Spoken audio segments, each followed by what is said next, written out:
And for those of you who don't know who I am, my name's Jack Kruse. I'm a neurosurgeon. I'm in private practice. Probably my, I guess that's what I would consider my day job. My passion is I'm a quantum biologist. And this change happened to me about 12 years ago. And last year, when I came to this event, my topic was photosynthesis and food. And basically to tell you that everything you believe about food is a falsehood because it's all tied to photosynthesis. And if you don't know anything about light, you don't know anything about food. And this talk is the flip side of that talk. In other words, there's a coupled pathway. And I got kind of famous on the internet for making something called the leptin prescription. So what I decided to do is give you a story about actually how I figured this out piece by piece, okay? And before I start, I wanna say thank you to Dave. He invited me last year. I was kind of shocked that he invited me to a food forward group, especially with my perspective, because my perspective is decidedly not food, it's decidedly towards light. I mean, food has its place, and you'll probably hear me talk a little bit about that, but I wanna tell you that gratitude is important for this reason. And I think when I get done, you'll understand why. Because it raises our dopamine level. And you heard me say something last night in Unbound, which brings me to this group of characters, or misfits as I like to call them. The answers are right in front of us, folks. And you heard me say it in the movie, but you may not know why I said it, because even though the answers are right in front of us, if your dopamine level is low, you will not perceive the truth right in front of your face, okay? And one of the cool things that you're gonna learn in the talk is that the best and fastest way to raise your dopamine level is through AM sunlight. And I'm gonna show you how. But I don't want you to think that that's not all of them. These guys up here, you know Ben, this is Jeremy. For those of you who don't know him, Ben made a movie about him. This picture was taken in New Orleans, and the four guys on this slide are gonna do something really important in this life. Some people think we've already done it. My opinion is we're only scratching the surface. There's a lot more to come. When you get us four together in the French Quarter, we raise our dopamine levels in a big way, in many different ways. And the point is that friends, family is incredibly important. Somebody asked a question to Ruben a little earlier about, do you trim your friends? Ruben wasn't being honest with you at all. Ruben got off social media last year for a variety of different reasons, but one of the main reasons is social media is a place where a lot of energy vampires they hang out and they look to take you down. I have a famous Instagram quote. If you haven't followed me on Instagram, you may like some of them, but there's 7.5 billion people on the planet and I only like 6 of them, and I always rotate them through. So I'm looking to steal electrons from people all the time. And it's uncanny to me that no matter where I go, I always meet people who are new and I get to entangle with them, and they don't really know what I'm doing until they actually hear me talk about the stuff I talk about. This is one of those cats. His name's Devin. He's here. You've probably seen him. His mom's here. I just met his mom for the first time. I met Devin at a biohacking event in 2014, and to be quite honest with you, one of my biases, I thought millennials were low dopamine generation. And he was the first one that changed my opinion. I did a talk there that was very controversial. And let's put it this way, I had a 12.5-hour Q&A that didn't end until 3:30 in the morning across the street, and Devin stayed for the whole thing. And since then, he's been a member of my site because he understood that the key wasn't buying boxes and supplements and worrying about different types of foods when you were getting the key fixture wrong, which was light. And you can see, he bought all the books and he started to learn. Last guy is the latest millennial, and he's 17 years old. He's here. You probably saw him with his long blonde hair. That's Matt. And Matt came to my members event. Matt's not a member because he's broke. He has no money. So he wrote a blog called Quantum Thievery, and he met my wife, he met all my members. He broke into this 5-star resort and basically spent almost 2 weeks with us. He did it with his buddy Brian, who's sitting right here in the front. Matt's right there. And the key thing is, because he took a risk, he didn't know if he was gonna meet me. Turns out I went down there 2 days early with my wife, sat on the beach, these two clowns showed up, and guess what we did? For 2 days, they got an educational consult for 48 hours. And then they spent the time with us. And what happened? Dopamine levels were risen. And it happened on the beach. And it's really important for you to hear. Now this guy is Alexander Wunsch. And many of you may not know this, but Dave and Tree tried to get Alexander here to speak. I asked him to get him, but it was logistically and financially not feasible. You heard him in the movie. He's German. My name used to be Kruse before World War I, so he's my brother from another mother. So I've decided to use a lot of his slides and also some of his ideas to show you exactly what you need to know about light. And it's probably the most important thing. And this is for you guys. There's somebody in this audience, I don't know who it is. Every time I come give a talk, I always meet one person, and I usually tell that person, I know the reason why I had to come here was to meet you. So far, I haven't met that person yet, so we'll see how it goes. Bottom line, I'm grateful to be here, but also to share the ideas with you, because these changed my life in a big way. Everything I'm about to tell you is in these books. If you're going to take one picture, take a picture of all these books. There's more, but this is where a mitochondriac starts, okay? And you heard when Ruben started the movie about Unbound, he showed that picture and told you what Unbound means. Innovation is about taking things that are known and connecting them in ways that nobody's ever thought about before. My entire talk, I'm going to tell you right now in about 15 or 20 seconds exactly what I'm going to tell you. All you need to know is that slide right there. Okay? I could technically end the talk with this. What does that equation mean to everybody? And you just answer it yourself, but I'm going to tell you what it means to me today. Energy and mass are exactly the same thing. The only thing that's different is the environment that each side of the equation is in. Okay? So what does this mean? This means that when you slow light down, you create things of mass. That means everything in this room, this farm, this planet, at one time used to be light. And that is very counterintuitive to some people. They don't believe that's true. That was Einstein's innovation. And the problem is in medicine, biology, research, science, PhD, nutrition people, they don't get it. And last year, I came here and told you that's what the basis of the food web is. It's light through photosynthesis. So if you don't know about light, you don't know about food. And that's a really controversial thing to say to people who are big into food. I don't care. I really don't, because it's true. Now I'm going to show you how we work, the other side of the equation. The key innovation occurred 650 million years ago in photosynthesis. That's when we stole a bacteria and turned it into a chloroplast and we made food. What did the plants do? They made oxygen as a byproduct, and they also put DHA in the seas, okay? We know that life started in the seas. What happened 600 million years ago is important to everybody in the room.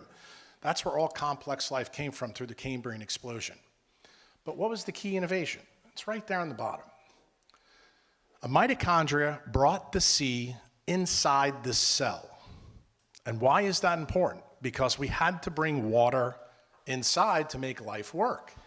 So if you want a key slide, take a picture of this one.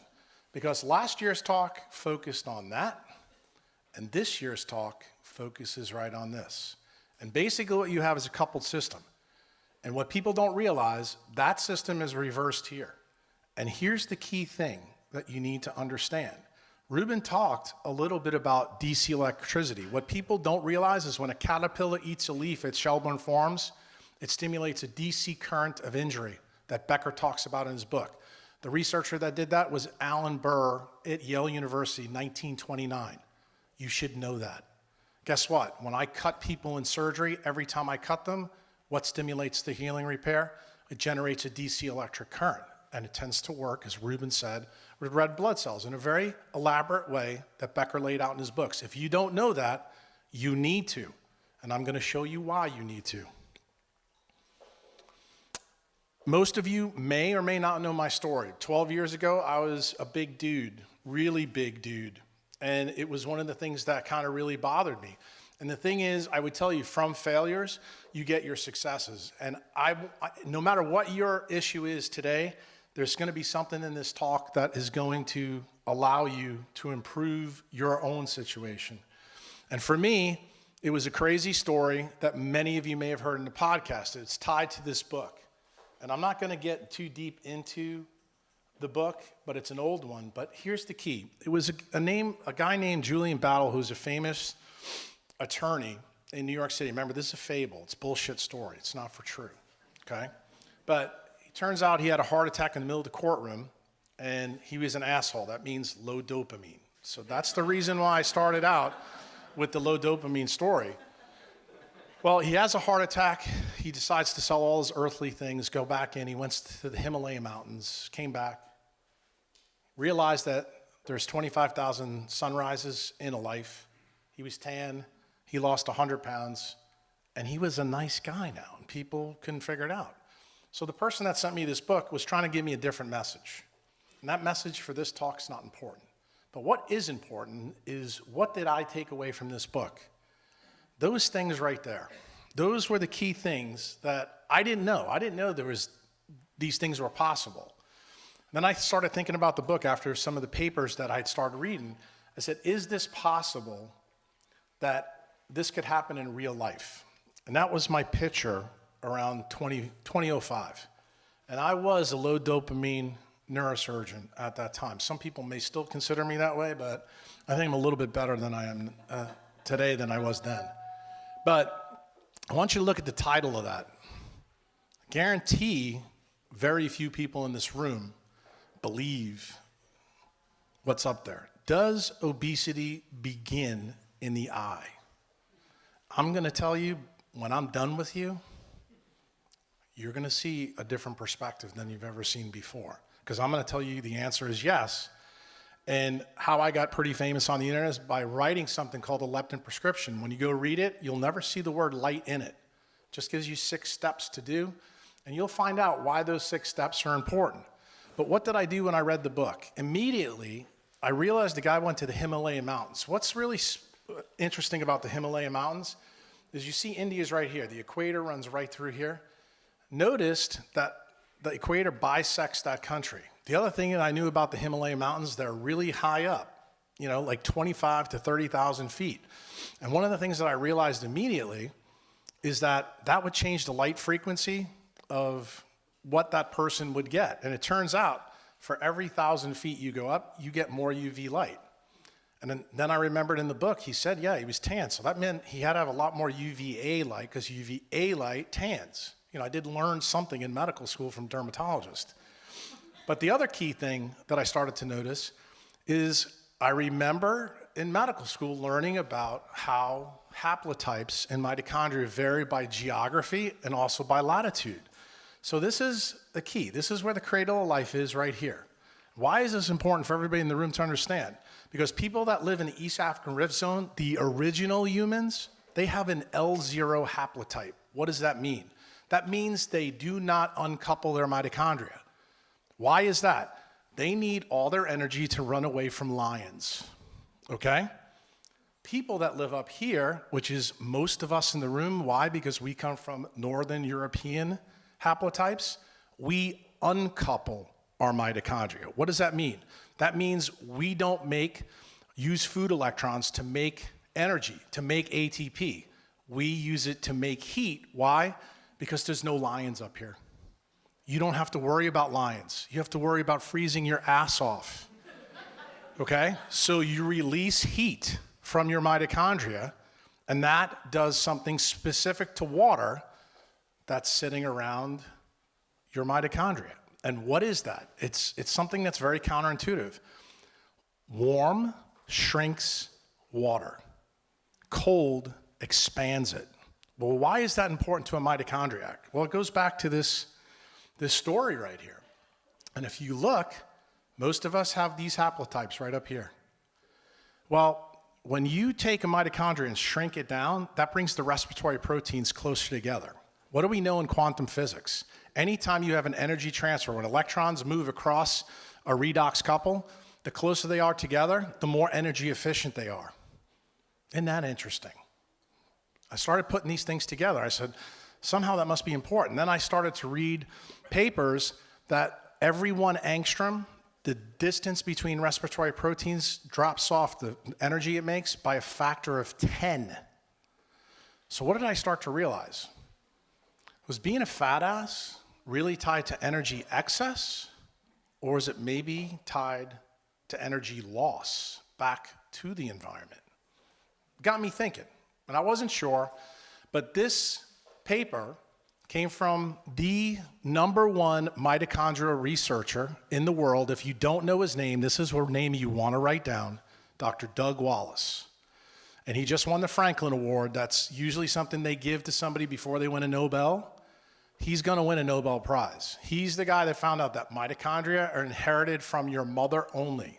He's also the one that linked all diseases, and this is going to shock you, because I know most people don't know this. You have 2 genomes inside every cell. You have your nuclear genome and you have your mitochondrial. Medicine focuses in on the genetic one. I don't. I focus in on the mitochondrial one. The reason for that, it makes all the energy in your body.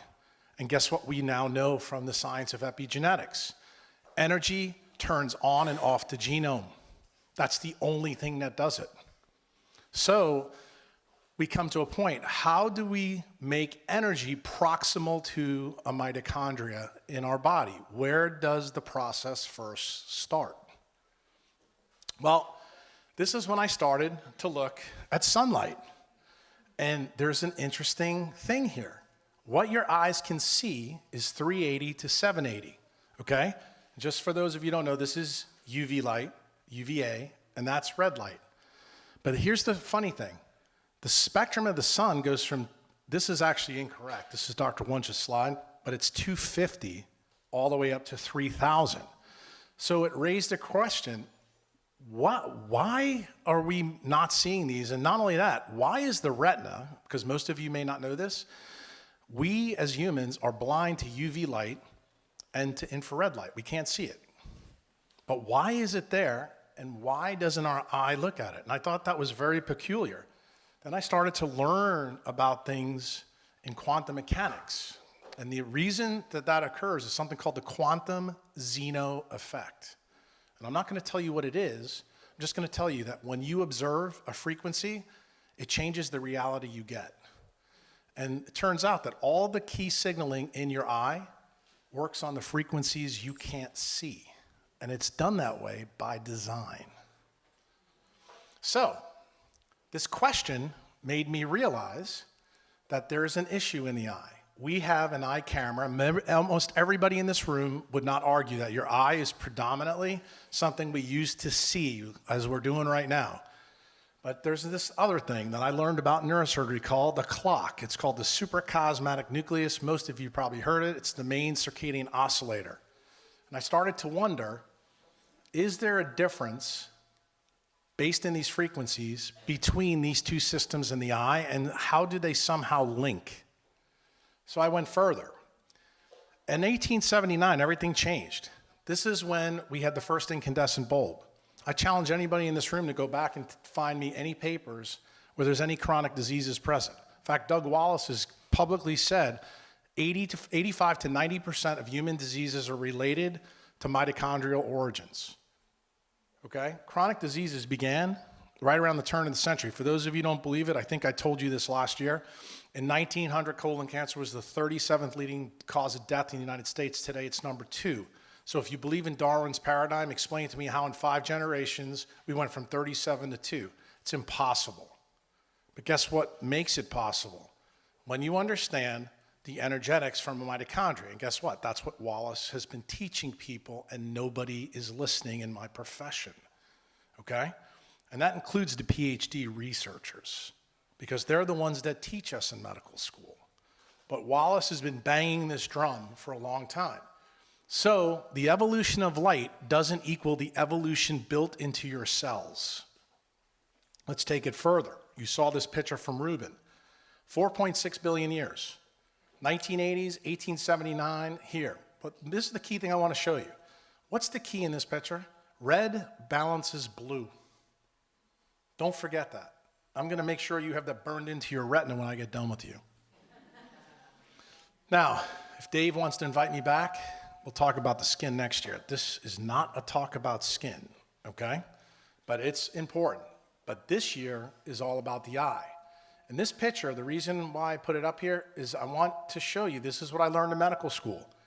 The anterior chamber, the lens, and the cornea block UV light. That's what every doctor in the United States is still taught to this very day, okay? So when I went on this journey after reading The Monk Who Sold His Ferrari, I found out that was bullshit too, okay? And it turns out, if you look at the signals get through, 1% of UVB gets through, and 3% of UVA gets through. And you heard one of the other speakers mention something about collagen and piezoelectricity. And it's not important that you know that, but you know what is important? The vitreous of the eye is a special collagen. It's not found anywhere else in the body. You know what it does? Slows light down before it gets to the retina. I was like, that's kind of interesting, because what did I say to you before about the E equals MC squared? Anytime you slow light down, you create things with structure, with mass. You create matter, don't you? So I thought this was kind of interesting. And then I also want to teach you another thing that's really important about UV light. It's the only part of the visible spectrum that works in a nonlinear fashion. What does nonlinear mean? My members know what it means, but I want to make sure you guys know. A small stimulus leads to a massive amplification. In other words, it can have massive effects that you don't anticipate. Well, we're going to talk about some of those, okay? The key thing, this is a picture from Ben's movie. You need to question everything. You're looking at a guy speaking to you right now who doesn't believe pretty much anything he learned in medical school can be taken with any truth. You need to examine everything. And this story about me constructing the leptin prescription and all these things I learned about the eye are the reason why I'm passionate about what I do. Now, the pupil is a perfect black box radiator. What does that mean? Because we're doing a little physics here. It means that light can go in and come back. How did I know immediately that UV light got through? I challenge anybody to go to Batteries and Bulbs, buy a UVA flashlight, LED, put it in anybody's retina. You know what you'll see? You'll see fluorescence come right back. You don't need anything else. So every time the ophthalmologist, like when I gave this talk 3 months ago and I proved to them they were full of shit, that's how I did it. I brought a UVA flashlight and shined it in all their eyes. I said, what did you see? Explain, based on what we learned in medical school. That shut them up pretty quick, okay? Because you don't need a lot of photons to see the effect. This is something that everybody in this room can do, reproducible. So when you go to the ophthalmologist, you can say, I don't believe what you're telling me. But here's the key. You guys have heard from all your food gurus that you've heard previously talk at all these other years about tryptophan, about tyrosine, about phenylalanine, and histidine. But you know what you don't know about aromatic amino acids? They all absorb UV light. Did you know that? Well, I didn't 12 years ago. But the key thing is the eye is loaded with these amino acids specifically. So that raised a question. Why is this? Well, I found out from physics that a benzene ring, which is in every single aromatic amino acid, is a photon trap. And they absorb all frequencies of UV light. So guess what that means? That 250 to 380 is absorbed by this. That's the reason why we don't see it, because it's designed to do something different, okay? And here's the key. Every single protein in the body, and this is something that was missed earlier in one of the talks, I didn't want to say anything. Every protein in your body is hydrated, okay? Zinc cannot bind to a protein in the way you were told earlier today. And I'm going to show you the reason why, and I'm going to tell you exactly how it really works, okay? The other big thing to know is from Pollack's work. I would tell anybody, if you're going to read the first book, Pollack's one is a great one because it's a third grade reading book. Everybody will understand the basics of water. But for this talk, it's not good enough. So There's something that started. Pollack's book came out in 2014. There's two researchers named Gelduce and Perparta. In 2000, they found that the EZ forms something called the coherent domain. 13% of the exclusion zone in water, when sunlight hits water, makes something called the coherent domain, which makes 1 million electrons, free electrons, delocalized to run all the biochemical programs. Does anybody know how many biochemical programs run per second in a cell? It's 100,000. Guess what has the control of those enzymatic flux? If you ask any PhD or any nutritionist at all, the answer is they don't know the answer. But guess what? It turns out light frequencies can control all of them by a molecular resonance phenomenon. And that is how biochemistry works. Now, this one is for the McKissick lecture. Everything that she told you is in this slide. So if you want to learn how light works, here you go. This is a protein. UV light hits it. That is a light antenna. It's surrounded by water. Light is an electromagnetic wave that changes to an electromechanical wave. That's called sound. That sound is collected in water. Now, here's the interesting thing. Water is a magnetic dipole. What does that mean? Hydrogen and oxygens, positive and negative. That's the reason why it's tied to magnetism. The first time that we found out that magnetism truly controls sound, Ohio State University, Acoustic Phonons 2014. You can look it up, okay? Some of us already knew this, and the reason why we knew it is here's the key. When the light hits here, it's absorbed in the water. That changes the hydrogen bonding networks. What is the physical change? The physical change is the density of the water. That is how this works. Fundamentally, quantum mechanically. Now, here's the interesting thing. Mitochondria makes the cytosolic water that surrounds all the things in the cytosol, including the nucleus and the mitochondria. Where is this connection? Well, for those of you who don't know, the Schumann resonance comes from the interaction of sunlight on the ionosphere of the Earth. That's why people call it the heartbeat of Earth. But it's an electrical tension that develops between the solar plasma and the atmosphere that generates the 7.83 hertz. Why do you need to know about it? What I tell you my day job was, I'm a neurosurgeon, right? The alpha wave in the human brain is 7.83 hertz, exactly the same. So guess what? The solar system entrains you to these solar systems as it comes to Earth. That's how it works, okay? Why is it important? It generates the alpha wave. So when you live in an environment today, you don't have as many alpha waves. Why? Because non-native EMF, what's the number one effect, which you'll learn about later, dehydrates your cells because it lowers your redox potential in your mitochondria. In other words, original slide, you can't make as much water from your own mitochondria. That's where the dehydration comes. And for the ladies in the room or the guys in the room who are not big science people, simple biohack at home, take a piece of steak that you have left over, throw it in the microwave, taste it. What does it taste like? Shoe leather. Why? What do microwaves do? They vibrate and rotate water really fast. It heats up and it dehydrates the meat. It's happening to you right now here in Vermont. It's happening to all of us because of these shitty lights that we have. Okay, getting back to the topic. The eye, the SCN is the big focus. In medicine, the big focus is on the camera. That's why all these old people go see the ophthalmologist, and what do they get? Cataract surgery, right? Anybody know what they put in for cataract surgery after it's done? An implantable lens. And guess what that lens blocks? UVA, UVB, 100%, and also, these days, 50% of blue light, in case you didn't know that. That's been a change since 2009. We'll go there later. That's a little different story. It's even worse. So getting back to this story, what people don't realize, 42% of sunlight that falls to Earth is infrared A light.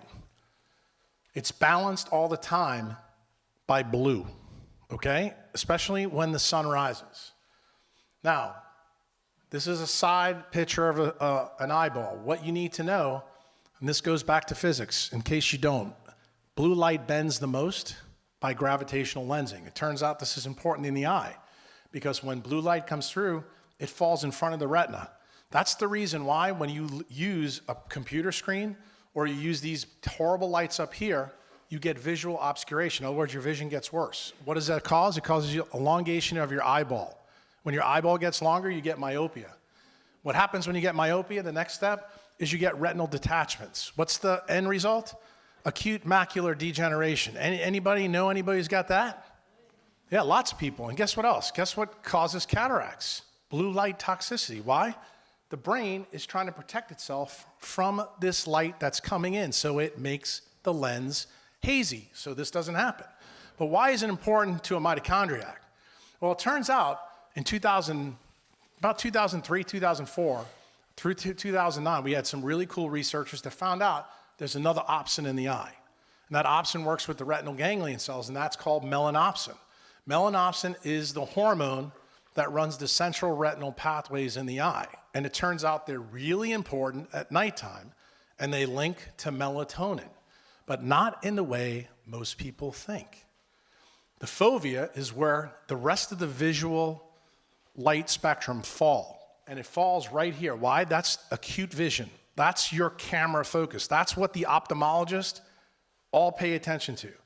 They don't pay attention to this. The only ophthalmologists that do, you're going to hear about later, are the Japanese guys, who are the guys that I talked to 3 months ago. They've been on this way quicker than our American counterparts. But here's the key.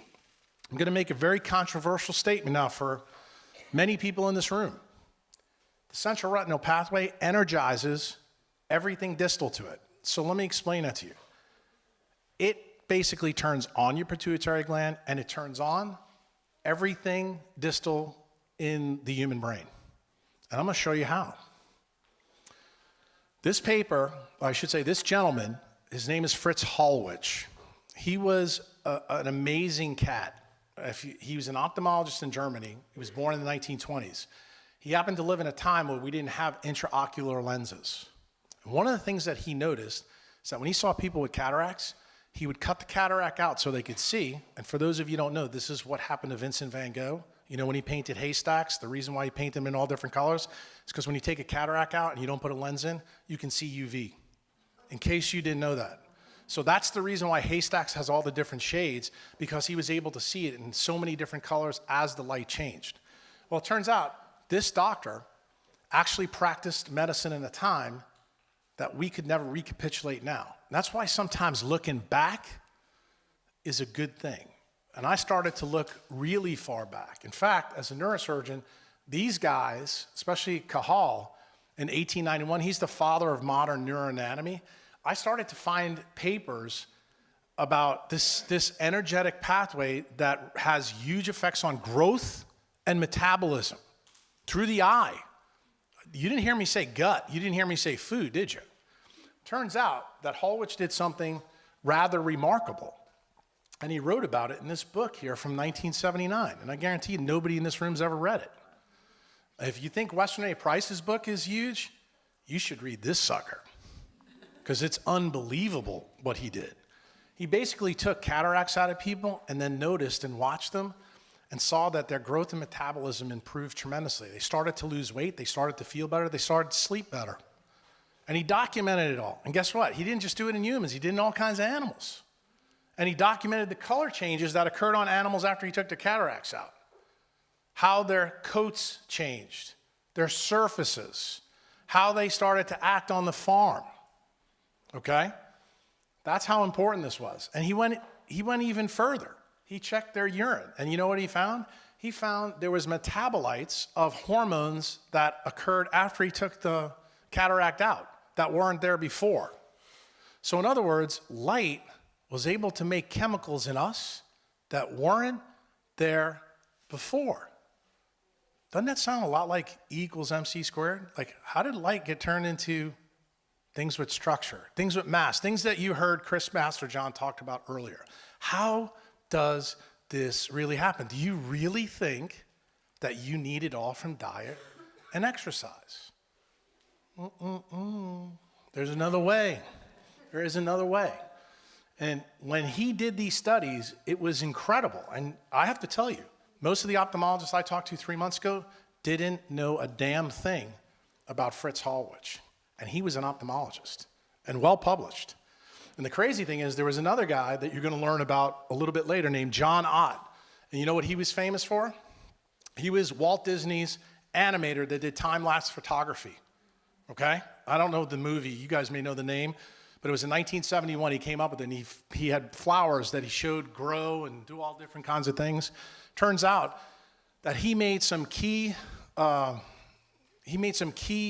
investigative slides for Disney and dropped it, but then he took it to the medical boards and different physicians who let it go by the wayside. And what he found is that when he took plants and he put them in different light, the chloroplast molecules rotated faster than not. Then he decided to do it on animals, and he found out that one of the cells in the eye called the retinal pigmentum epithelium, which you're going to hear about shortly, at the base of the eye, has melanin granules that absorb what? UV light, because it's made out of those things that we talked about, rotates faster, and guess what it makes? What Ruben talked about, a DC electric current in the eye. So that means you can regenerate tissues when you have a high DC electric current. Isn't that right, Ruben? Didn't Becker tell us that? Isn't that interesting? He went even further, and this is probably one of the most counterintuitive things I'm going to tell you. This is a picture of people's pituitary glands who were blind and who could see. What did he do? He went the extra distance. This is what I want you to focus in on. Light slows, energy is lost, the pituitary gets bigger. When I saw this, I immediately realized that everything in medicine was completely ass backwards. Why? Why did I say that to you? Everybody in this room, except the people that heard me talk last year, believe that people get fatter because they eat too much. Turns out it's exactly the opposite. So I'm going to ask, well, I'm not going to ask Ruben this. I'm going to ask somebody who I don't know. You, I don't know you. All right. When you sprain your ankle, does your ankle get bigger or smaller? Okay. When you have heart failure, does your heart get bigger or smaller? Okay. Just so you know, he said it gets bigger. Here's the third one. When the star in the sky dies, does it get bigger or smaller? It gets a red giant. So everything that loses energy in the universe gets bigger. What did Hallwich tell us? Hallwich showed that when light slows, the pituitary gets bigger. You know why it's getting bigger? Because light is getting turned into chemicals that you call hormones that go in to the nuclear DNA to change it. Guess what that means? That means light is capable of altering DNA. It also means that light is capable of potentially reversing my previous problem. Meaning that when you're obese, maybe your main problem is you're not getting enough sunlight, and it has nothing to do with food. How's that for a shocker? That's what Fritz Hollwich taught me. So I didn't believe any of this, and most of you may not know this, but I went to medical school at LSU. And there's a very, very famous ophthalmologic researcher named Nicholas Bazan who's done incredible work. And you know what he's cut his teeth on? DHA. He's like the DHA guy in the world. And I learned this back in 95 through 99 when I was there. He taught me a lot of crap. And crap that I thought was crap because it wasn't important to neurosurgery, but 12 years ago it became extremely important. To me right now, it's huge. And the number one effect right here in this central retinal pathway between the clock and your hypothalamus, you have two loops in the eye. One loop's called the short loop, the other one's called the long loop. And what it does, it recycles DHA constantly as light comes through. It's coupled to vitamin A, which you're going to hear about later, and I'm going to tell you why that's important. But the key thing that I realized, Bazan taught me, that this central retinal pathway and the retina had more DHA in it than any other part of the brain. And I thought that was bizarre. Then I realized why. When I started to learn about physics, remember the guys who came out with GPS devices, Garmin devices? Well, it turns out that the clock here has to run faster than all the other clocks in the rest of your body. If it doesn't work. So if you have an iPhone and you use it to go to a restaurant here in Vermont, the clock that's up in the sky, up there has to run 38 microseconds faster than the one in your iPhone. Otherwise, you're going to be 100 kilometers off. That would not work. You'd wind up in New Hampshire. It wouldn't be good. It turns out in your eye, the exact same thing happens. And the reason why DHA in the eye is important, because this DC electric current runs faster than every other part of your body. That's the reason why DHA is important. And it turns out when you have too much blue light, because blue light is the antidote for vitamin A and for DHA. Do you know why? What kind of light makes vitamin A? Anybody want to guess? You heard somebody talk about it earlier. Blue light makes vitamin A. How do you know? Is there any artists in the room? What's the complementary color to blue? Yellow. And guess what? Vitamin A is yellow. Isn't that a shocker? That's the link between this. Light frequencies control the level of vitamin A in the eye. And also, every opsin in the body is tied to retinol, to vitamin A. There's not an opsin in the human body that's not tied to it. That's the reason why, and Chris is here so he can verify this. He wrote a very nice blog post, I don't know how long ago it was, that there's data from N. Haynes that when you have deficiencies of vitamin A, it's tied to obesity. And nobody has told you why. I'm telling you why right now. Because you're blue light toxic. Blue light makes you fat. Okay? Really fat. And it starts right here. And it ruins this boson effect. And the crazy thing about the long loop, the way you recycle DHA, this is the way it works. When photosynthesis makes it in the sea, in plankton, it's mostly in the SN1 and the SN3 position. You heard Ruben talk a little bit about this earlier. Well, SN1 and SN3 get changed when the fish eat it and the fish change it to SN2. What does SN2 mean? It means that it becomes planar, like a semiconductive plane, which is important in the eye. That's the reason why taking algae when you're a vegan is idiotic, because there's not enough in there. You need the seafood to make the molecular change, okay? And there's papers out there that show that SN2 is the only thing that gets into the central and peripheral nervous system of eukaryotes, which everybody in this room is. So guess what? That was another piece of the puzzle. So we knocked that one out. I went back and looked at this. The reason why this is not equal is because light, the evolution of light, does not equal the evolution of our retinal anatomy. I started to put this together pretty quick. Then I started to look at sunrise and sunset. When the sun rises, you have visible and infrared light. You don't have any UV initially. But guess what else happens at this time? You don't need your rods and you don't need melanopsin in the morning. So guess when they regenerate? They regenerate in the AM. Guess what else happens? You actually make melatonin in your eye in the morning. The hormone of darkness is first made in the human body in the eye.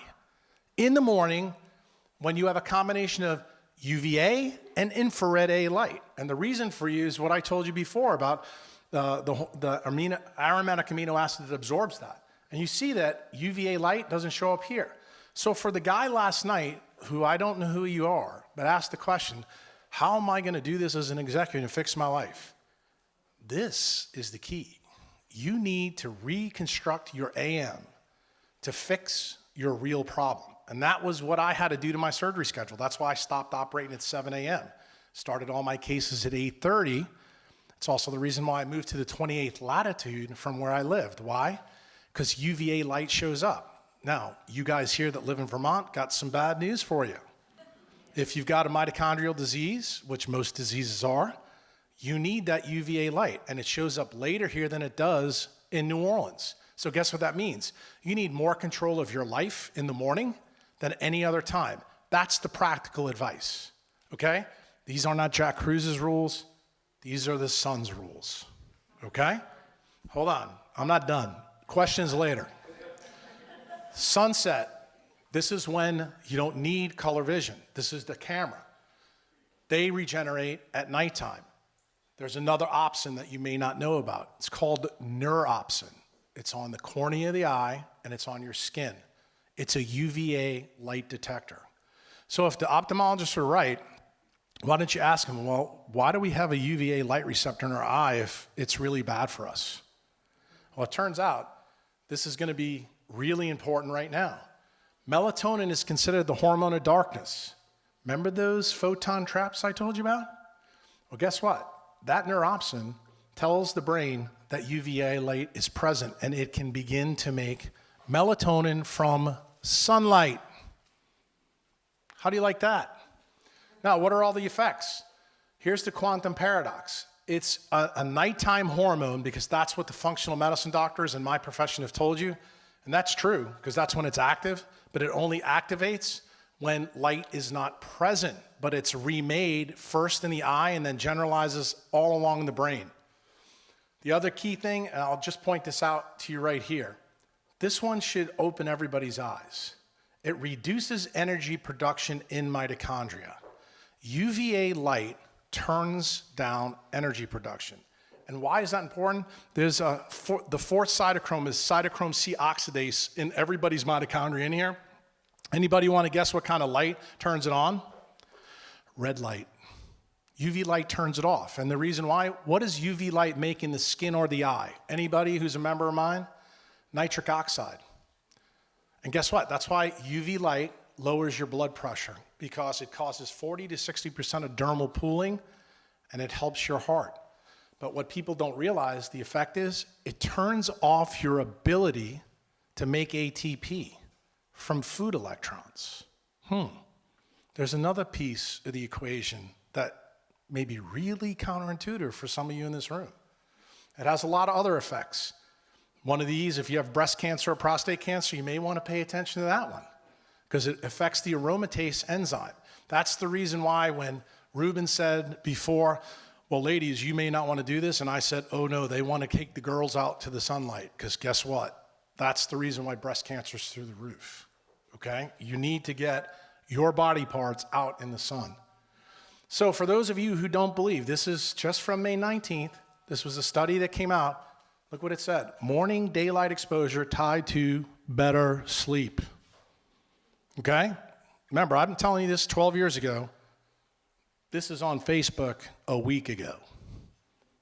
People are now beginning to get the message. Okay? Taking melatonin is a great way to ruin sleep. Okay? It's something a mitochondriac would never do when you understand how this process works. Okay, Nathan Walls, here's your slide. Here's the key that I want to explain to you. You have this direct loop that goes to the pineal gland, but the energy comes in here. This energy has to be balanced, blue and red. What does this first do? It turns your pituitary gland on. That's the reason why the question that was asked to Ruben before is extremely important. Blue light, balanced by red, is what turns on hormone production. If you look at a circadian mechanism, all the hormones are made usually from 6 to 10 in almost any medical textbook. They're assuming that you live around the 30th latitude. That's not true. It's different at different places, but it's a key. Anybody want a shocker? What turns off hormone production? UVA light on the skin, first time it shows up. UV light is what turns off in your blood plasma. And I have a slide on that later. But what's the key point here? The key point here is this paraventricular nucleus, which is part of the hypothalamus. That's where the sympathetic nervous system begins and ends. That's the key. So anytime you hear anybody talk about adrenal fatigue, if you go to my site and read Brain Gut 16, adrenal fatigue is due to an altered light spectrum. And the reason why? That nucleus fires everything in the sympathetic system. That's where sympathetic overdrive comes, and that's where most problems come. What goes down? The vagal motor system. Where is that located? Back here in the fourth ventricle. And what ties to it? The vagus nerve that goes to the gut, the thing that y'all love to talk about. But guess what? Where does the problem start? In the brain, through the eye. Okay? The back link here is really interesting. This interesting link goes right from the PVN to the sympathetic trunk down in the neck. Do you know that we have opsins in our cervical spinal cord? Anybody want to guess why that's the case? Where's brown fat in humans? Guess why? That's how it ties. That's when you start burning things for free heat. What's the other thing? What does the superior cervical ganglion control in the brain? I don't expect you to know this because y'all know you're not a neurosurgeon. It controls cerebral blood flow. So that means it controls the amount of blood that gets to your brain. Think that may have any play in, say, AMD? How about Alzheimer's? Parkinson's? You know any of these diseases, like any of the old people in the group? Ask your grandmother, did she ever see any of these diseases when she was young? The answer is no. But what showed up in 1879? Light bulbs. Kind of interesting, huh? This is Matt's slide. Matt told you about this. That connection goes right there. All the sympathetics run on the carotid and external carotid system that go right to your nose. That's the reason why it happens. And the key is you need to understand what's going on here.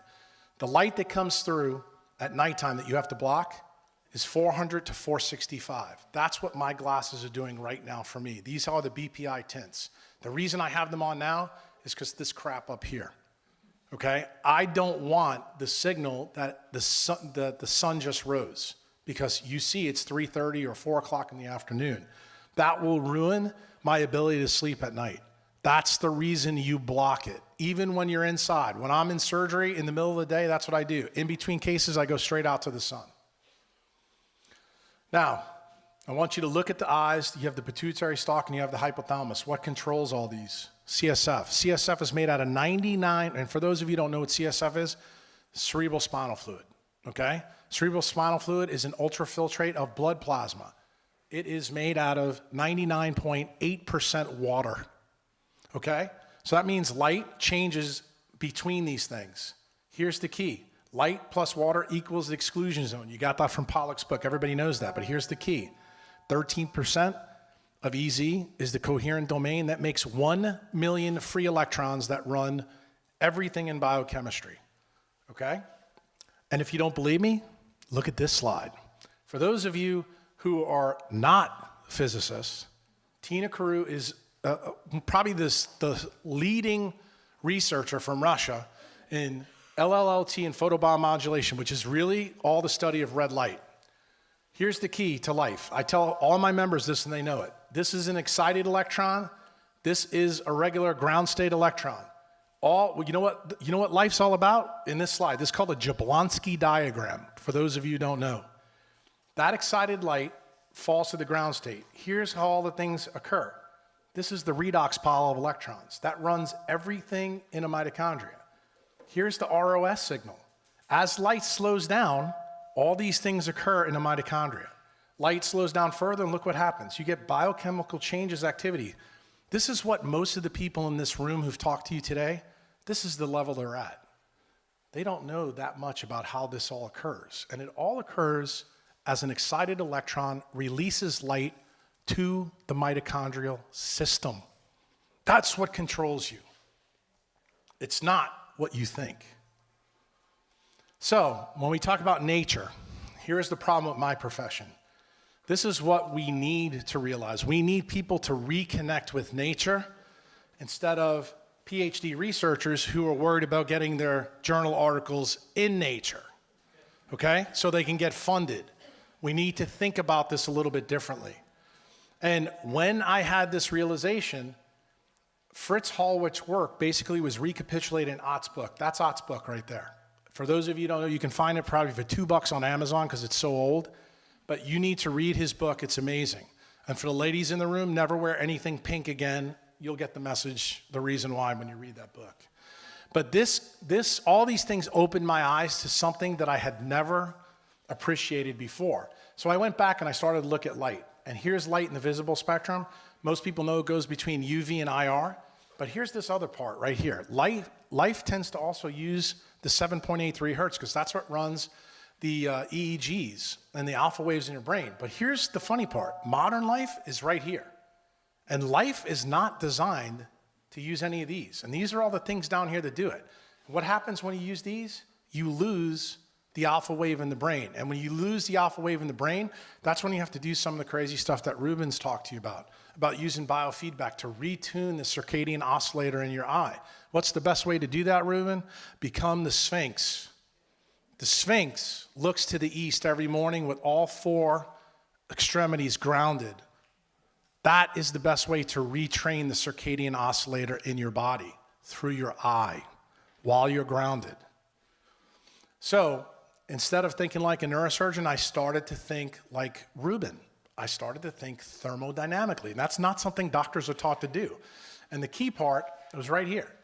Life can only exist between UV and IR light. And it became imperative for me to figure out how in the hell this really works.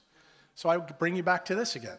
Tryptophan, tyrosine, phenylalanine, histidine. They all do really important things. Here's the key. I told you that I came up with something called the leptin prescription. I told you this was a photon trap. Take a look at leptin down here. Synthesized in 1994, Rockefeller University. You see a whole bunch of photon rings? Could it be that this chemical that's made where? In your fat? Where's human fat? Subcutaneous, isn't it? That's kind of interesting. But this goes to your hypothalamus and tells the hypothalamus what your energy status is in your body. So I went further. I started looking at the aromatic amino acids. You got phenylalanine and tyrosine. You got precursors. Oh, we heard about thyroid hormones. Look at that. From UV light, you make this chemical that makes the hormones there. It comes from light, folks. What's the next big step? You have DOPA. You've all heard of that. Look at all the other chemicals that it makes. Everything you hear from the functional medicine doctors is made through your eye right there. How about this one? Tryptophan, serotonin, melatonin. All these connections. This one's even more interesting for anybody in the room who's a white boy like me with Northern European skin, who goes out in the sun and gets really red. When you come to a quantum clinician, that tells us by definition you never see UVA light. And the reason why is uricanic acid, which is made from histidine. It's the key. And one of the biohacks that I did with the Qualant that you guys may be interested in, I figured out a way to actually stay in the sun longer with my weak skin. And how did I do it? I did it by hybrid tanning. Hybrid tanning is when I use infrared A light to precondition the system so I could absorb more UV light. So guess what? When I did that, I actually lost more weight. And I backed up this recently when the Qualant went live. It actually works. So what's the story? AM sunlight, meaning it's got to be red, balanced, and blue with diurnal UV, meaning UV shows up later, but it's important, and you got to get it through your eye. Wearing contacts, no bueno. Wearing glasses, no bueno. That's why when you see me outside, you see me like this, or I'll put it on when the UV's out. The other big thing is this system, the way it works, has that feedback loop. The melatonin first made in your eye is incredibly important. And there's one other thing that's on that slide I want to point out, just because we've had a recent problem.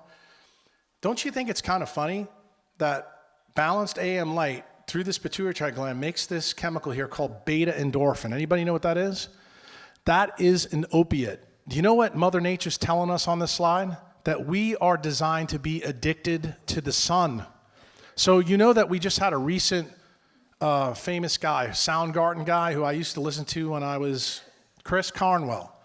He died, and what did he die? What did Kurt Cobain die of? Drug addiction. What about Michael Jackson? Drug addiction. What do you know about musicians? They're always around non-native EMF, and they're always doing concerts when? At night. Under what kind of light? Why do they have to use drugs? Because their body can't make beta endorphin. So guess what? Jimi Hendrix, Janis Joplin, should I go on? You are designed by Mother Nature to be in the sun, contrary to what the dermatologists and ophthalmologists tell you. And the proof is right there. So, remember I told you that leptin's a fat hormone, right? Here's what you may not know. UVC, which we hardly ever get, only penetrates the epidermis, but UVB light stops at the epidermis. But look at UVA, it gets to the fat area. Isn't that interesting? How about infrared A? It penetrates the body between 10 and 30 centimeters. So for you ladies in the audience, what does that mean? When light hits you here, it can go all the way and hit your thoracic vertebrae. So if you want to know how to avoid osteoporosis, take your freaking clothes off, because that's the key. And just so you guys know, as a spine surgeon, and some of you may not know this, I used to be a dentist. I used to be an oral surgeon. The fastest way to reverse periodontalgia is the same way. Get light in. One of the things that people talked about earlier, people don't know this. Enamel and dentin are both fluorophore proteins. That means they release extreme low frequency UV light. Turns out that vitamin K2 looks exactly like coenzyme Q10 in the mitochondria. It absorbs both UV and IR light. Guess what vitamin A absorbs? Blue light. What does vitamin D come from? UVB light. I just gave you 3 frequencies of light that you're designed to get. You want to know how you get good teeth? You know, I told you guys last year that Weston A. Price, if he was alive today, would be part of my tribe and not yours. Every person he looked at Wasn't in a metabolic ward study like all the other idiots that keep studying these things. They were out in the sunlight, okay? And when we started blocking light frequencies, that's when we started seeing problems, okay? So this story about leptin went on, and the key was right here. UV light turns off the hormones in your skin. That's the reason why now when you see people come in and they get their hormone levels checked, they're flatlined. Why? Because the blue light is constantly turning them on because all of you are under it. And after a period of time, the compound pharmacy in your brain turns off. It doesn't work anymore. That's exactly what adrenal fatigue is. In other words, the system can no longer turn light into the chemicals that it needs. That's what you're seeing here. And this cerebral blood flow control is really important because the people in the audience, if you want to know where dementia is coming from and all the neurodegeneration, when you don't have blood flow, that means you don't have oxygen. We're talking about mitochondria. What's the terminal electron acceptor in mitochondria? Oxygen. It's totally tied to the amount of porphyrin hemoglobin that gets to your brain. And we're going to talk about that too because that story is linked. What's the key? The vitreous collagen is different. It slows light down. What light is it interested in? In UVA light. Why? What sits right here? The retinal pigmentum epithelium that's loaded with what? Melanin. That's why it's pigmented. What is melanin? A UV fluorophore protein. It absorbs that 3% of UVA that comes in and makes what? Melatonin. What else? Dopamine. Oh, there we go. So there's another way to raise your dopamine, looking at the sun. Not only talking to you nice people, but there's another way to do it. AM sunlight is critically important. It's the most important time of the day. If you miss it, there's no recapturing it. Remember what Ruben said, being consistent. Ask him how consistent I am about the sun in the morning. I am a Nazi when it comes to it. This is probably one of the coolest slides I'm going to show you in my whole talk. This is actually how the blood system really works. There is so much here that you need to look at. This is a red blood cell. Red blood cells are loaded with DHA. DHA absorbs the sunlight, but the other big thing that's in here is porphyrins. What do all porphyrins do? They absorb all frequencies of UV light. So basically, your red blood cell is a ferry boat for light. Now, I want you to look at this. Everything in the arterial wall, and Chris has done a really good job in his blog and his podcast about teaching people about this wall, about atherosclerosis. What it should look like is all these negative charges there. But as blood flow goes this way, that RBC makes an electromagnetic field around it. That electromagnetic field is designed to interact with these negative charges. What happens to be up there? Nitric oxide. Nitric oxide is released and the vessel gets bigger. We have one of my good friends, Josh, who's a sleep specialist. We talk about laminar flow, right, Josh? What happens when you have a negative charge here and a negative charge on the surface of the red blood cell? To repel, that's the reason why you don't get blood clotting. And that's the reason why when you go in an airplane, you get blood clots. That's the reason you get a PE. That's the reason why you die. When you're around a lot of blue light and non-native EMF, because this doesn't work. And you know there was a big talk in paleo circles about cholesterol. Turns out, if cholesterol is not sulfated, anybody want to guess what sulfates cholesterol? Sunlight. Shocker. Huh? Sunlight is the key. And what people don't realize that blood plasma is 93% water. This is the infrared A detector in your body, along with this one. Although hemoglobin has a sharp cutoff at 600, it's not the main one. This is really the UV collector. But blood is the big thing in terms of burying energy in it to ferry to each part of our body in different ways. Now, here's one of the key things. This is a picture of the optic nerve. This is the ophthalmic artery coming out. And I want you to know something. This is where your vision, the camera vision is in the fovea. This is the most sensitive part of the human retina to photons. It pays attention to 5 photons, okay? But there's an interesting thing here. You'll notice that there's no blood vessels there. And I told you that these photoreceptors have to regenerate, and I told you that UVA and infrared A light are the key to regenerating every photoreceptor in your eye. So how does this happen if there's no blood vessels there? I mean, you know that the RBCs are in these vessels, right? And this is a fluorescein dye study. Well, we go back to this. Remember I told you about that short wavelength light? That's UVA light, liberates nitric oxide. Not only does it do it in your skin, it does it in your eye. So it vasodilates that poor area, okay? And it enhances the circulation in that area, but it reduces energy production.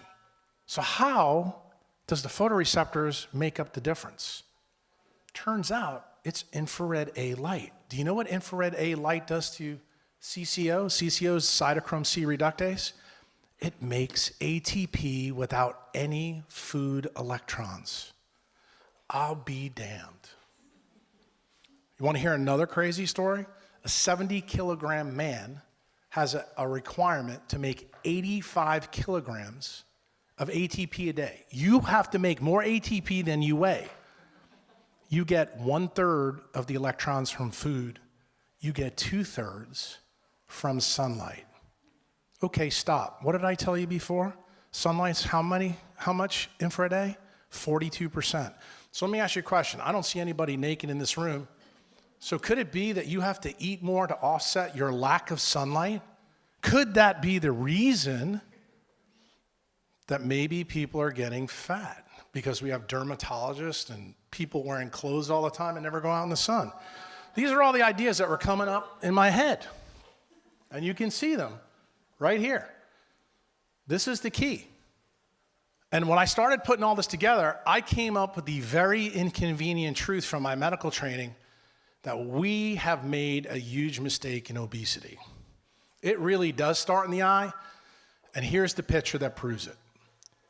The more disconnected you are from the earth, as Ruben talked about grounding, and the less connected you are to the sun, the more food you have to eat to make the ATP you need. Turns out, the more connected you are, you turn out to be this guy. Now, let me be clear, there's no food in front of them. Do eukaryotes, humans who have huge mitochondrial capacity in their heart and their brain, need to eat? The answer is yes. So I'm not pounding on you food guys too bad. There's still a need for food and it's important. But what my point is it's less important when you are connected with nature. And nature has made you to be addicted to the sun. That's why everybody in this room feels good when they go to the beach. It's not because you're on vacation. It's because of beta endorphin. You get the same effect when you exercise, okay? You are built by nature to work this way. So, was the story really a fable? Well, guess what? That's when I got to be really controversial on the internet about 7 years ago, because I found that it wasn't a fable. It's actually true. And the reason why is all these photon receptors here get activated by UVA and infrared A light subcutaneously where humans keep their fat mass. And that message has to go to your hypothalamus and tell your hypothalamus truly what the energy status is in your body that's related to the sunlight you get, not the food you eat. Don't believe it? Take a look at the sun here in the skin. Like I said, this may be next year's talk. Visible light come through here, turns on all these systems. These are all the body systems. You'll see melatonin here, and you'll see all the D hormones here and all the sun hormones. When Ruben said the word allostasis or homeostasis, this is the slide that I had in mind. It is absolutely critical to understand if you have any imbalance in the system, that is where the organ system goes south. That is how it works. If you get out of the way, the anatomy is controlled by your nuclear DNA. It is built for perfection if you're in the right stimulus. None of you are in the right stimulus. No food can fix your problem when this is an error. That's the inconvenient truth. Now, did I believe it in the beginning? No. I told people last year when I was here, when I did the leptin prescription biohack on myself, I went into it not believing a damn thing. And then when I did it, I lost 77 pounds in 3 months and then 135 in 11. My wife used to come in and watch me in the shower, and the weight would come off. And she's like, I don't understand how this works. In 3 months, I added cold to the mix for a different reason. And that's not really part of this talk, but it is part of the story. But cold accelerated the loss. The reason why, it uncoupled my K haplotype more. I released more heat from my mitochondria, shrunk the water around my mitochondria, brought the respiratory proteins closer together, and had to eat less food. That's how it works, okay? Once you become a mitochondriac, once you understand the physics of organisms, your understanding of how things really work in us change. You don't have to believe it. I'm cool with that. But here was my problem. I'm from New York City. That's my hometown. Take a look. That's at nighttime. That's 11 o'clock at night. That's what I do for a living. I put together spines that are dislocated after car wrecks. And guess when that shit happens? Not at 2 o'clock in the afternoon. Okay? That was my problem. I realized immediately that my job and my lifestyle were bringing me into an area. And for those of you who don't know, neurosurgery residency, 7 years of doing this. I've been doing this for 27 years. Guess what I did? I ruined my mitochondria. Completely ruined them. So what have I been doing the last 12? I'm a mitochondriac. Everything I can possibly do to fix mitochondria is the key. This is for you. This is for you to realize. This is the big thing. Last year when Dave invited me here, Magda Havas was sitting in the front row and I made a controversial statement then, and I'll say it again. Blue light is the biggest worry, biggest non-native EMF we have. There's others, but right now it's still blue light. Do I think in the next 18 months it's going to change to 5G? I do. Again, a talk for another day. But you need to understand this. Porphyrins are the retinal receptors. We're coming close to the end, but this is really important for you to understand. You know that there's this huge disease out now. Number one cause of blindness in North America is AMD. This is the optic nerve. There's those vessels I showed you before. There's the fovea. That is a hole in the fovea. That's what AMD looks like under a microscope. And AMD, for those of you who don't know, is acute macular degeneration. It makes you go blind. Okay? What's changed? Cathode ray TVs, now LEDs. In case you don't know, LEDs, right there, folks. Does that look like the sun? No, not even close. I never saw a case of AMD when I was a resident. I finished my residency in 1999. I want you to think about that for a minute. We got a couple other doctors here that they could probably tell you what they've seen. The key is you have to have balanced AM light. AM light is absolutely critical. Here's the point. Look at these spectrums. You don't even have to know the numbers. Does any of these look correct? This is what you're optimized to. 4.5 billion years of evolutionary history. Right there, take a look. And we have changed it since 1879. And we think there's no biologic toll. That is what we're getting. You know what I consider Alzheimer's and Parkinson's and Huntington's? That's it, right there. That's it. That's where we're headed. We're headed off a cliff and we don't realize it.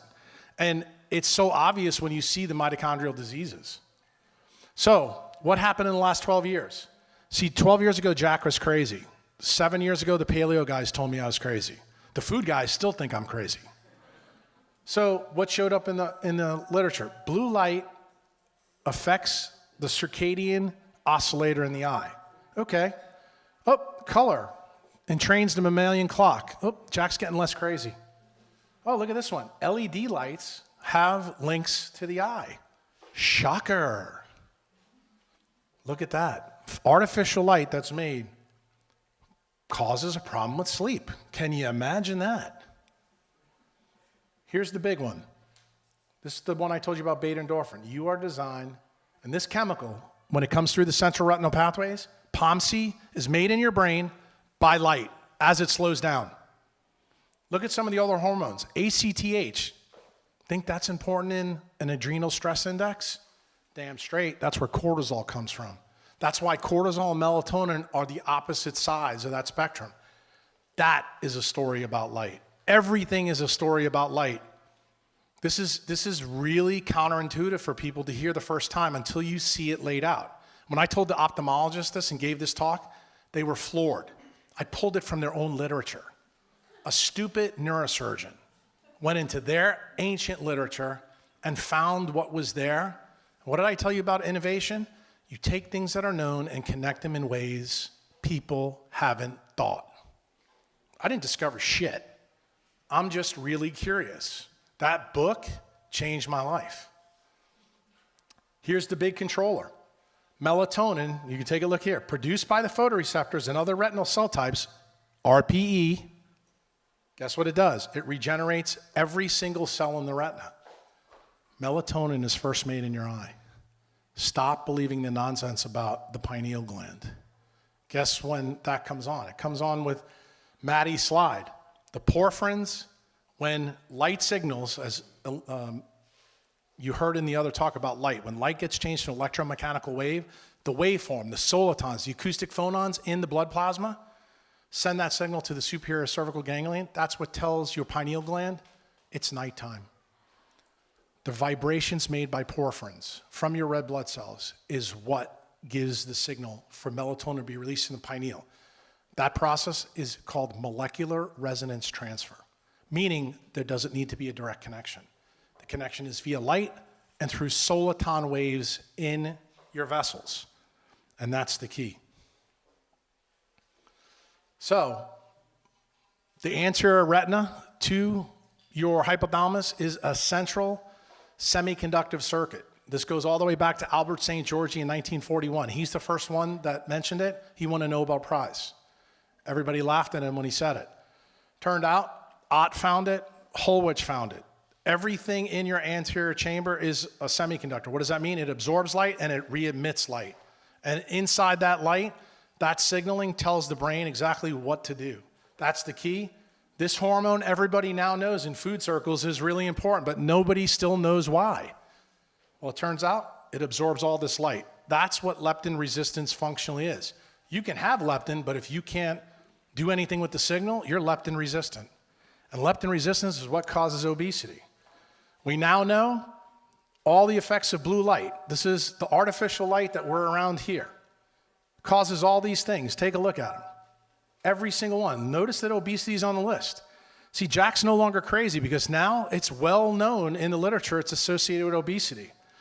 But I got a big one coming for you.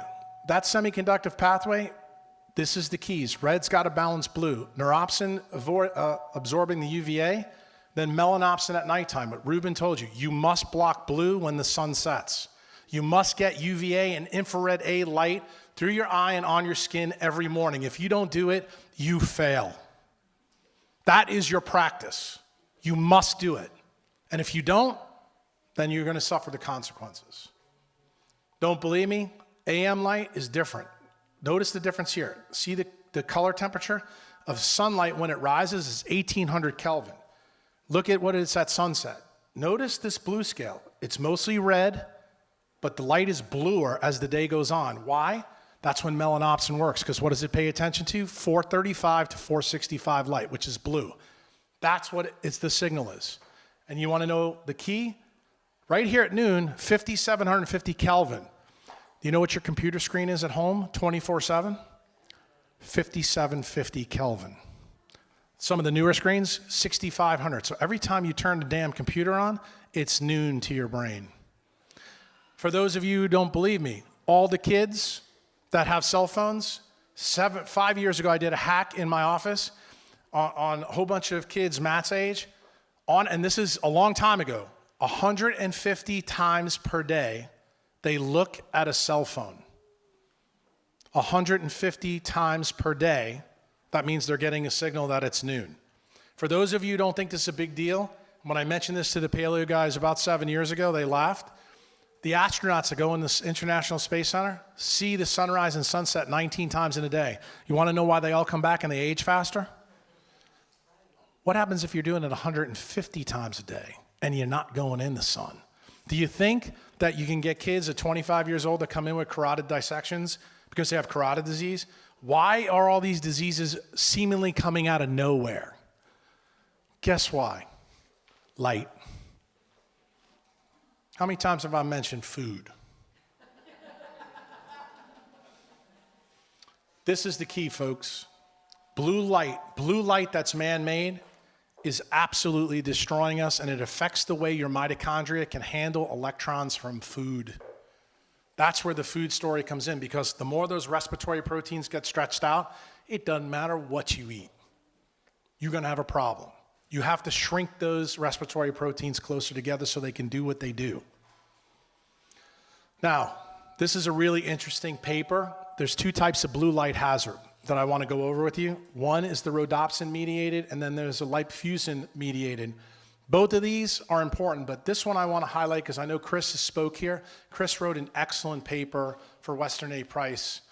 I don't remember how long ago it was, but he talked about vitamin A, its link in the eye to opsins and also to obesity. This is the path where it goes. When blue light comes in, what happens? Retinol separates from the receptor, the opsin protein, then has to be recycled. What happens when there's too much high energy blue? It cannot recycle fast enough, so vitamin A drops. That's why vitamin A is always linked, not causal, but it's always linked in some way, a correlative link to obesity and most mitochondrial diseases. That's the key.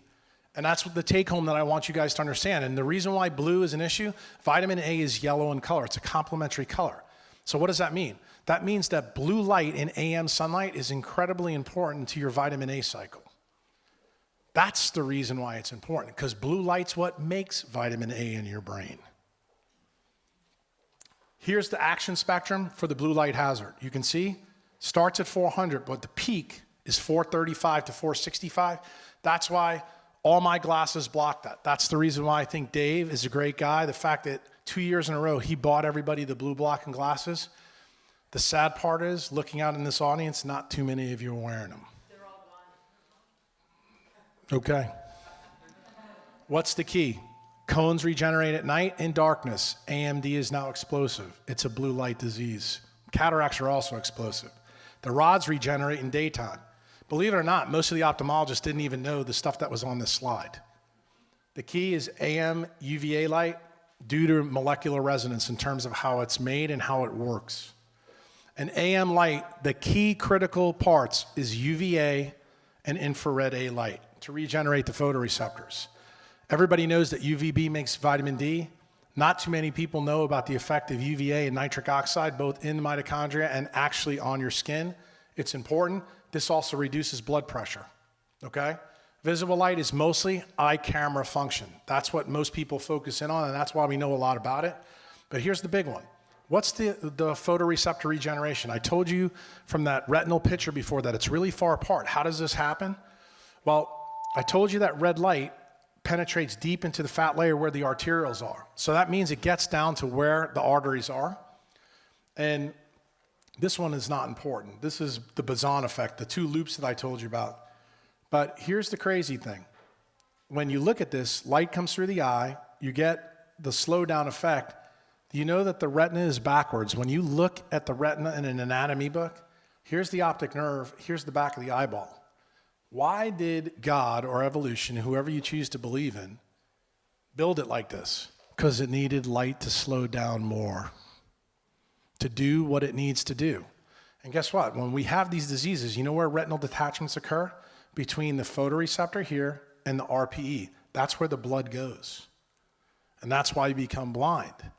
Because all these things atrophy. All the receptors, the photoreceptors atrophy because there's no UVA and no infrared A light. So think about that the next time you put your contacts in or your sunglasses. Again, back to this one. Melatonin is what regenerates every photoreceptor in your eye. And you only make it when you have UVA and infrared A light. There's the hole again. There's the OCT. You can see how thin the fovea is. The blood vessels are down here. How does it happen? There's the picture again. Take a look. This is a picture I showed you last year. This is a chloroplast. That's hemoglobin. This is photosynthesis. They're exactly the same. What's the difference? Iron's in the middle, magnesium. Anybody want to take a guess what the difference is on a periodic table between magnesium and iron? I'll save you. Electrons. 26, 12. You know why?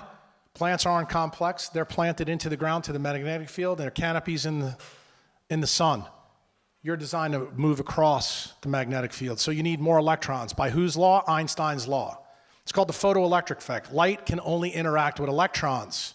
When you're complex, you need an atom in the middle that can absorb more light. Guess why hemoglobin absorbs 250 to 600 and cuts off? That right there. Okay? That becomes extremely important right here in your eye. Light enhanced diffusion. Infrared light, and this is what it's meant to be. There's the retinal vessel, and there's the photoreceptor. When light hits the distance, and you saw the distance in that picture I show you is really big between the vessels and the fovea. What bridges the gap? Water. Water is the perfect red light chromophore.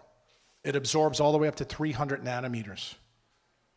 So what happens when the light comes on, when that AM sunlight comes on, it changes the density of water and makes a fluid wave go there. So there you got McKissick's work from this morning coming right to you. That is a soliton type of sound wave that crashes in to the photoreceptor to help regenerate it.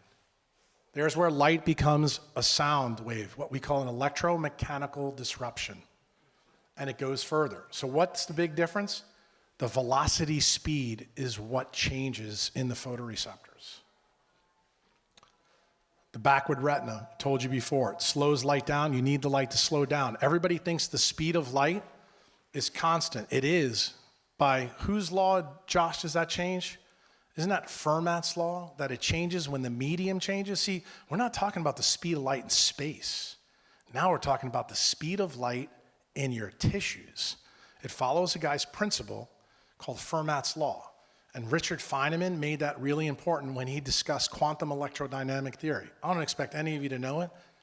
But the reason why it's important, it's the reason why your retina is ass backwards. Again, the majority of sunlight that falls to Earth is infrared A. What did Ruben tell you why we got so interested in the quantlet of using photobiomodulation? You now know it's one of the ways that you can regenerate the photoreceptors of your eye. What if I told you that we could make the third eye in your radial artery by delivering infrared A light, because you know it penetrates right in, because I showed you a picture, didn't I? So if you're an idiot and keep using blue light, can you work around this in a certain way? The answer is you can. Turns out the retina is the key to getting energy into all the growth and metabolism pathways in your body. I know that most of you don't believe that. But I got a little bit more coming for you.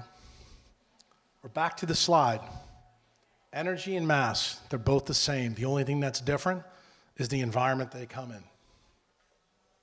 This was a famous paleo book, but take a look here. It all starts with light through the eye. This is the biggest false narrative on the planet, and 99.9% of people believe it. Now you know why I don't. Now, anytime you open a book, take a look what it says. Yes, circadian rhythms do actually affect everything.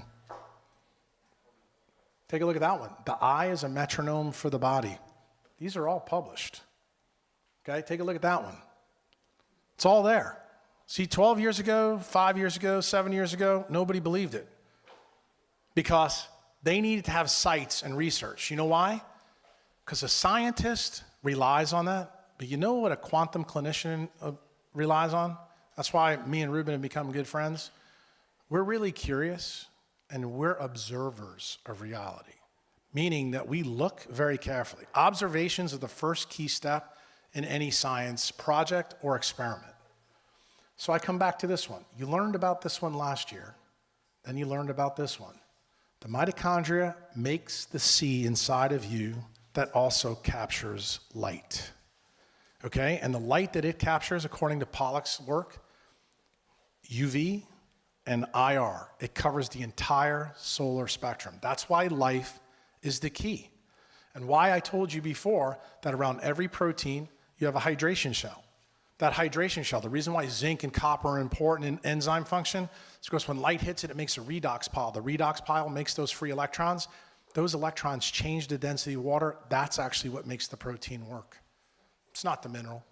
The mineral affects water, and water is what drives the process. If you don't believe me, there's studies out there that now show that water around the ATPase makes the ATPase 100% efficient in red light.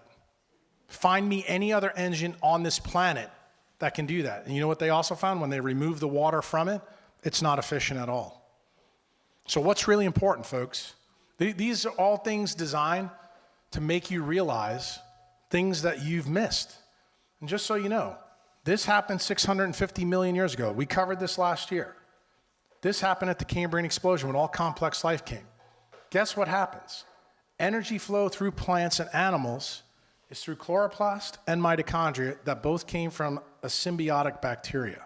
And we changed this bacteria. It only works with oxygen versus the other prokaryotes that are on the planet. But what does it absorb? This absorbs UV light all the way up to 650. This one is optimized for blue-green light. The reason why they're coupled is through this chemistry, photochemistry. And this is the key. Your future is totally tied. This is Doug Wallace 101. When you become a mitochondriac, you realize your sixth sense is your mitochondria. It pays attention to every electromagnetic wave that's present in your environment, and it makes the adjustments. You heard from Ruben and some of the other speakers about Fritz Pop. Every cell in your body at night is designed to release extreme low-frequency UV light. It's no longer conjecture. It's now been proven. So don't you think that would be important when melatonin gets released at night? What did I tell you about UV light and melatonin? Yeah, we can do some pretty amazing things when you look into it. There's the proof.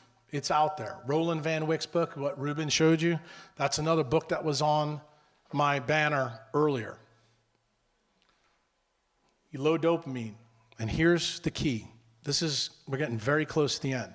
I said to you in the beginning, do you believe that obesity could be caused in the eye? And I told you in the beginning that most of you wouldn't believe me till I got close to the end.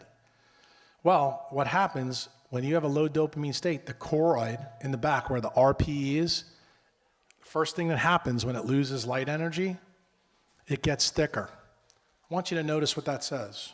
2017, the first change that occurs in childhood obesity is thickening of the choroid plexus in the human retina. So how freaking crazy am I now? Tell me. Is it that maybe we've not understood light, water, and magnetism to the degree that we need to? My advice to you is I think that's true. And you probably now know why I have a big disdain for a lot of modern research, because it's all manufactured and it's not tied to observations. Just so you know, every nutrition study ever done on this planet has been done under blue light. So you still believe everything you believe about food. Now you see why I had the perspective I had 7 years ago. I don't believe a damn thing in the food literature. But you know who I do believe? I believe Western A. Price. You know who else I believe? I believe Albert Schweitzer. You know why? They observed humans in their natural environment. That was the key to their observations, and to this day, this foundation still doesn't really appreciate what that brilliant dentist really found. So maybe it's going to take another dentist to wake you up. Here's the blue light guidelines. You can see right around 435 to 465. So when you leave here, if you believe anything what I told you, you go to the eye doctor and get glasses to block that at night. Every morning you get up and you make like the Sphinx. That's my practical take-homes from the whole talk. That's all you need to do. See, the hippo and the lion doesn't need to learn how to eat, neither do you. And the only reason you believe you need to learn how to eat is because you have this thing in your head that allows you to break the laws of nature. That is the key problem. Start there and innovate your way back, and I think you'll surprise yourself. You have this. It's well known. All the things that are tied to blue light, they're out there. You don't need me to tell you. This is what happens when you have too much blue light. Your pupil gets big and you die. Okay? And you usually die first of diseases that cause the respiratory proteins to shrink out. That's Doug Wallace 101. Why? Electron chain transport slows. What happens when we give a human cyanide? Same thing, except they die right away. Well, all that's changed here is the time scale.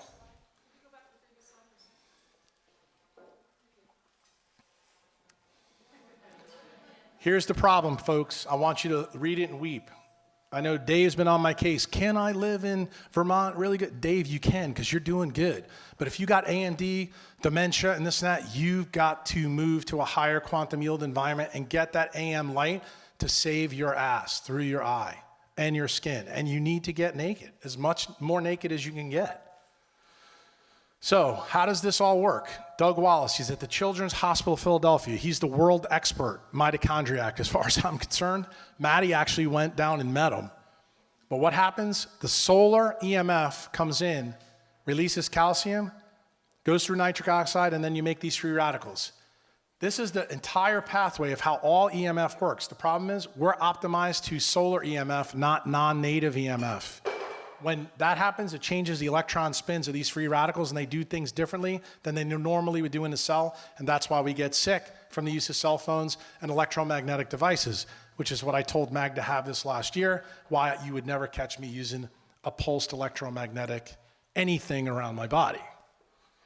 Now, Doug Wallace's lab, I just want you to pay attention right here.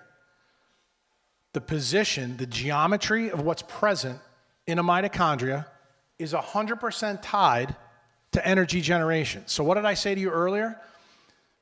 The respiratory proteins have to come closer together. When that happens, these IMJs spike up, and guess what happens? You make a shit ton of energy. You know what happens when you make a lot of energy in a mitochondria? The nuclear genome gets turned off. In other words, it never gets turned on. You can't get cancer. So am I going as far to say that cancer is an epigenetic disease of light? Yep, that's what I'm saying. Ruben showed you this, so I don't have to show it to you. This is Michael Crawford's paper, huge. You got to focus on the eye clock, not the camera. My brother from another mother. That's why I really wanted him to come here to talk about this, so I decided to morph my talk so that you would get a little bit of Alexander and a little bit of Jack. Because in my opinion, he's leading the way, and I'm following behind, putting everything together. And it's incredibly important for you guys to understand it. And I've been cleared to show you this picture. So I had a lot of ladies come up to me last year and say, look, your talk kind of blew me away, and I was really interested in it. But how's it going to work for me? I'm postmenopausal, I'm getting fat, my body's changing. So I happen to sleep with a skeptic. Her name is Sandry Kruse. That was my wife the same time you saw me. I want you to know this thing, pink and sunglasses, okay? For 7 years, my wife didn't listen to me. I changed my son, and I changed me. I changed other members in our family. She didn't believe me until one day when I went and had the locksmith come over, lock her out of the house with my daughter, and said, until you get the message, I'm done. Now let me tell you why I did it. This is the important part. I said, Sandy, if you want to kill yourself, I'm cool with it. You know what I'm not cool with? My daughter has your mitochondrial DNA. And she, at the time, was 12 years old. I said, if you don't fix this, she's going to have a big problem. You want to know why me and Ruben?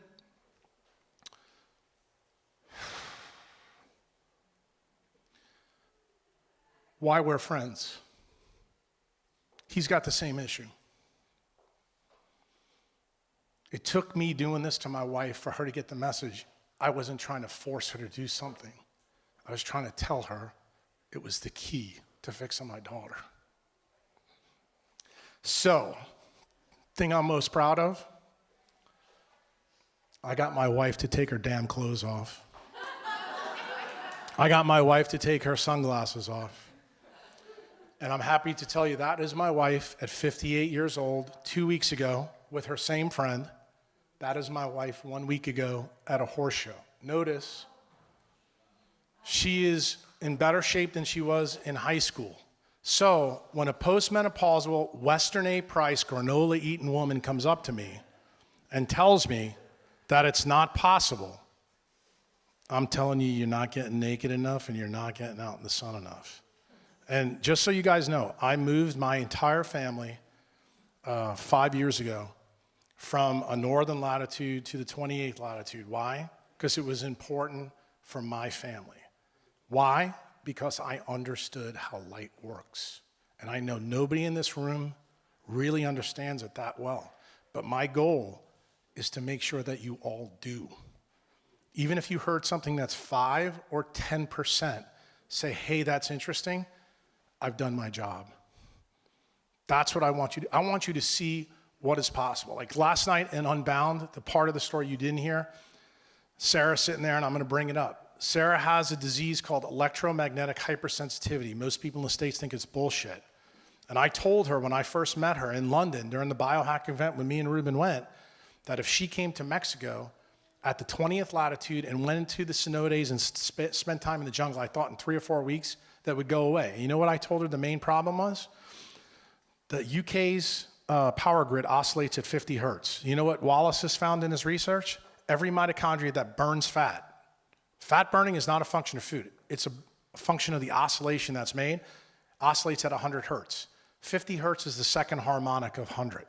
I said, Sarah, my belief is that if you come to the right place, we can fix this. Sarah showed up 3 days in the jungle. Her symptoms went away. Correct, Sarah, or not? 3 frickin' days. She's had this for 12 years in the UK. That is what a mitochondriac gets. Would I have ever come up with something like that 12 years ago? No, I was an asshole. I was Julian Battle. I would never have questioned these things back then. But now, not a day goes by that I don't learn something from somebody. And Sarah proved something to me. I thought it would take 3 or 4 weeks. The fact that it happened in 3 days, that's really good news for all of you non-believer skeptics here, because you know what that means? 4 to 7 days when you live in Vermont, going down to Playa del Carmen, gives you 6 weeks of benefit. So if you make 3 or 4 trips in the wintertime, guess what? You actually may have a solution, but you have to expose yourself. You have to get past all the society and cultural things that we do. And it's our biggest thing. You heard what I said in the movie. Do the stuff that scares the shit out of you. This scared me. You heard Ruben say a little while ago that he didn't want to talk to people about doing shamanism. I mean, Josh will tell you, we've talked. As an MD, to tell the world what I'm telling you guys, do you know how counterintuitive this is to the medical profession? But guess what? It's really hard to argue with E equals MC squared. It's really hard to argue with the 1922 Nobel Prize. It's called the photoelectric effect. And you know, my favorite part is when I talked to the ophthalmologist a couple months ago, one of them raised the question, well, this is all well and good, but we need randomized controlled clinical trials. I said, son, you're not understanding. The laws of nature are not subject to man's beliefs. They're not subject to man's experiments. It's a pretty powerful statement. And you may think it's, I should say, obnoxious. I don't think it is, based on what I showed you. Why? Because now there's researchers out there showing you that it really does begin in the eye and in the skin. That's how leptin and all this is linked. And the cool thing about this, my prescription doesn't cost you a goddamn thing. And what did Einstein say? In the end, the answer will always be pretty simple. So what's my takeaway? Make like the Sphinx. Ground to the ground, take as much clothes off you can. For the ladies in the audience, there's a company in the UK, I'm putting this on Sarah. They're called Kaniki. They make bathing suits that allow UV penetration so you can be naked without naked, okay? And I can tell you, coming from the South, it's my biggest problem. I think up here in Vermont, you guys are a little bit more hippie-ish and weird, so it probably would work, but you guys don't have great quantum yield here. So the reason I mention it to you is whatever you can do to help yourself. An infrared A light can work many different ways. We came up with the Quantlet, but you can use sauna. You can use the geothermal units like that you see in Iceland. That's the reason why the Finnish and the Scandinavians always use heated pools.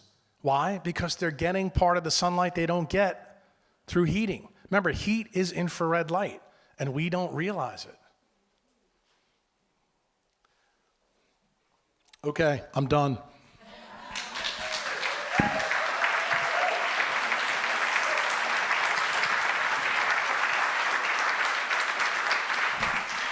Anybody have any questions? Talk in the microphone so that way. Okay, thank you.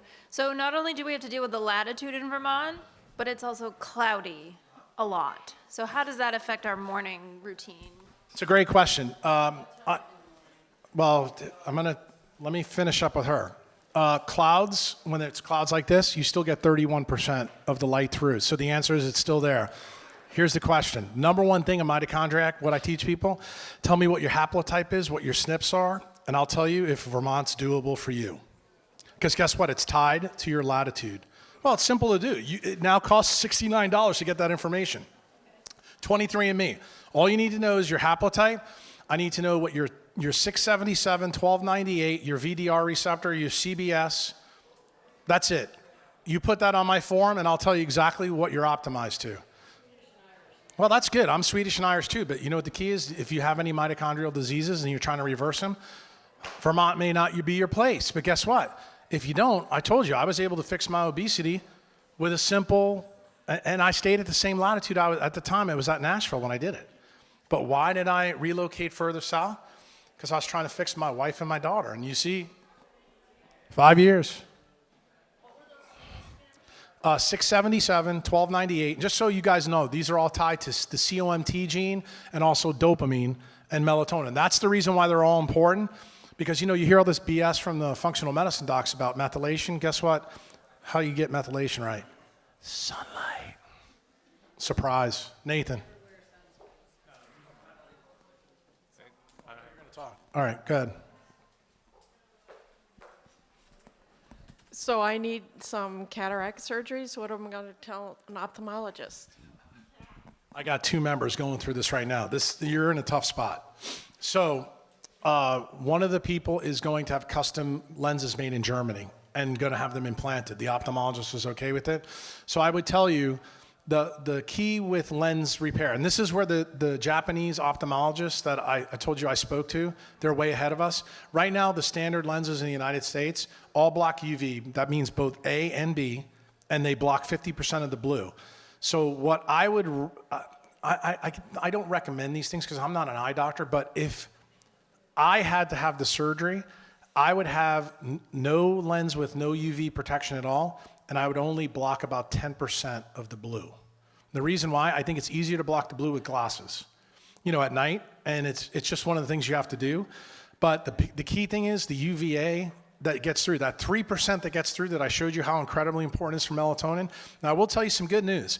I've got some biohackers on my forum who have had cataract surgery, and one of the things that I found, it took me a while to figure it out, that you still get UV light assimilation through your sclera of your eyes. So if you actually do a lot of sun gazing, and how I do sun gazing is different than everybody else. I don't look directly at the sun, about 15 degrees off angle, but I'll sit there 15 or 20 minutes. It actually helps.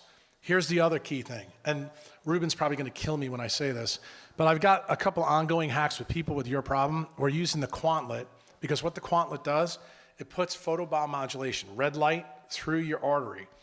Remember I told you the picture in there about regenerating the photoreceptors? I have found that if you absorb more infrared A light, you can absorb more UV light. So when you have a problem like this, it becomes a very interesting situation. Now the problem is, this is like at the edge of science. And that's what a mitochondriac or a biohacker is all about. We hack these things. Ruben hates when I talk about these things. So I would tell you, hybrid tanning is a way, and the best way to do it, Alexander Wunsch, and I'm gonna put Ruben on this. Ruben's got a good friend, and he sits on our board of Quantum Dynamics. James Carroll, he makes Thor Industry beds. These are basically like tanning beds that are nothing but red light. They give photobiomodulation. If you can find a practitioner, or say as a community here in Vermont, that you could get a booth up here, because they cost about 40 grand.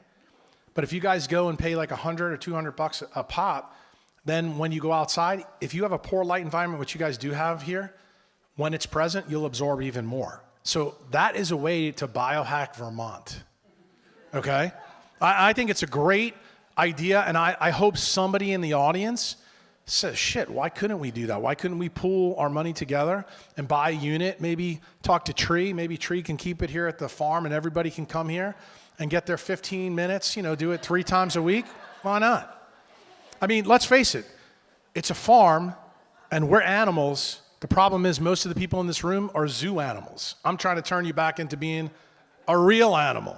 And I think that's something that Western A Price actually would be behind too. All right. Hours of daylight. Same thing with her question. I need to know data. If I don't know the data. See, remember what I showed you in Wallace's video with the geography? Your mitochondrial haplotype is tied to your latitude. That's why mitochondrial changed. Why? Because when you live at the equator, you're L0, meaning you don't have to uncouple at all, because you need all your energy to run away from things. The further you are away, that's when you start to have more problems. And guess what? Most people in the United States come from Northern European ancestry, so we all uncouple. But one of the things that I do want to tell you, because a lot of people have talked about it today, but I want to tell you the real reason it works. CT, you heard Ruben say, is a magnetic effect, and it is because it affects water. But I'm going to tell you the number one effect that nobody ever talks about. Cold stress and heat stress release a protein in you called HSP70. HSP70 is called heat shock protein 70. And you know what it does? Its main function? It keeps the 3D architecture of proteins perfect. Remember the slide I showed you about McKissick's lecture about how light hits the protein and makes a wave, it makes a soliton? Well, the reason why cold also really works, it keeps your proteins that are misfolded or bent, which is all the neurodegenerative disorders, in better shape. So CT from neurodegenerative disorders, huge. So if you want to keep this a human brain instead of a chimpanzee brain, CT, and this is something that everybody in Vermont can do, because Lake Champlain is cold as shit. And just so you know, the target temperature is between 50 and 55 degrees, and I personally think it's okay. And if you saw the slide that I showed for Nathan and Matt, that superior cervical connector, when that goes there, that sends a signal straight to your brain. You can really change and affect the proteins in your body so that when you get little UV, like we talked about, even if it's 31%, it's still helping you, because guess what? These proteins are optimized to absorb every last little bit of light if you're there. And that's why Ruben told you guys, if you wear glasses and you're outside, this is what I do. When I'm walking on the streets in New York, the glasses down. When I need to see, I go like that. That's how I do it. You need that stimulus through your eye. Your eye is the key to your kingdom.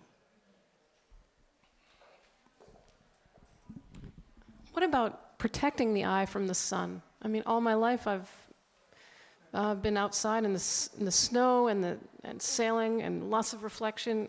Can't the eye be damaged without protection? Absolutely. You heard what Ruben said. If you go on the equator for 12 hours a day and you're an Irish dude from Sweden, yeah. But what did I just tell you earlier? The more infrared A light you get, it protects you from UV damage. Remember the slide that I showed you about histidine and the uricanic acid? It actually works. The IRA light protects you from UV. But I still agree with you. If you have an albedo effect from the snow, there is a limit to too much. But here's the problem. We live in a world where it's too little. So do I want to spend a lot of time telling you about too much? If I was given this Western A Price talk in Ecuador, okay.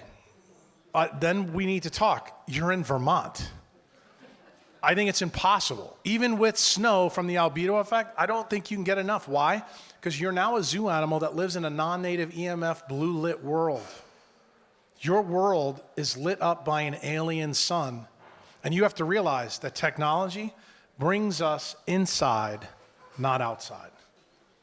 And that is the key. Just think about it. There's a lot of older people here that probably have kids. I want you to think about when you and I were kids, what do? We went outside, we rode our bikes, we played baseball. What do the kids do now? They're inside, texting, playing video games. And I told you, that's 5,750 Kelvin light. That is blue light destroying DHA, ruining the eye clock, ruining their retina. And you want to know why these people are getting diabetes at 40, at 30? And it's already been shown. Type 1 and type 2 diabetes are exacerbated by blue light. Guess who told you that in my talk? Fritz Holwich, when he took the damn cataracts out. Their energy went up. What do diabetics always get? Cataracts. Now you know why. Because they're lacking sunlight and they get too much blue. And I personally believe diabetes isn't a disease of carbohydrates, it's a blue light toxic disease. That's what I believe. Anybody else has a question, come up here so I can give you the microphone because we need the...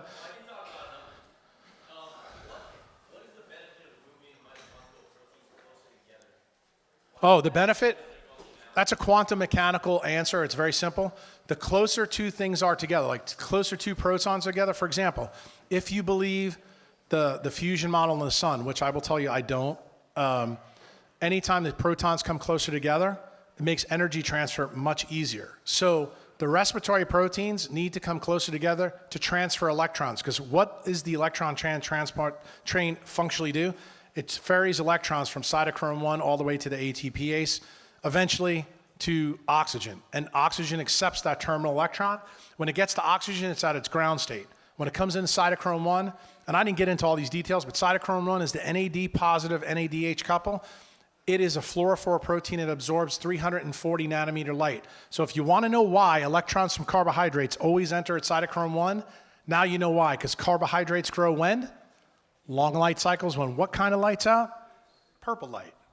So if you live in Vermont and you eat a banana on December 31st, as I famously said at a big paleo conference, you're a freaking idiot. Now you know why, because what does it do? It spreads the respiratory proteins out. When you do that, when you're not getting the stimulus of what through your eye when you do it? UVA light, because it's not present in Vermont on December 31st. Got it? That is how food electrons are affected by light stimulus through your eye and your skin. That's the circadian mismatch. That's what, everything that programs your mitochondria to work is sunlight. And that's what we're missing in the food world. And I don't have anything against food gurus. I really, truly don't. They don't understand how mitochondria work. That's the problem. And guess what? Everybody knows, there's not an argument from anybody that mitochondria are the key. They make all the energy in the cell. But the problem is when you don't understand the process in detail, this is why you always hear me say on my site, a half-truth always leads to a full lie. That's the reason why you have guys out there like Jimmy Moore who keep using social media, and he keeps getting bigger and bigger and bigger, and he advocates ketosis for everybody. Is it working? What's he missing? You know, when you're designed to be ketotic, remember the picture that I showed you of the 4 guys eating? The last guy was skinny because he had no food in front of him. What was he in front of? The sun. What does that tell you about a guy that's always on social media tweeting and twatting and everything else? That's the problem. What did I tell you about me? My job. My job is a killer. As a neurosurgeon, I know that that's got to change. My big biohack of 2017, my members know what it is. I'm not going to share it on video, but it's tied to this issue. It's tied to this very issue. I hold myself to the same standards as everybody else. I know that it is killing me, and I've got to stop doing those things. But the key is, why do I persist? Why do I come out here? What I told you today, I figured out 12 years ago.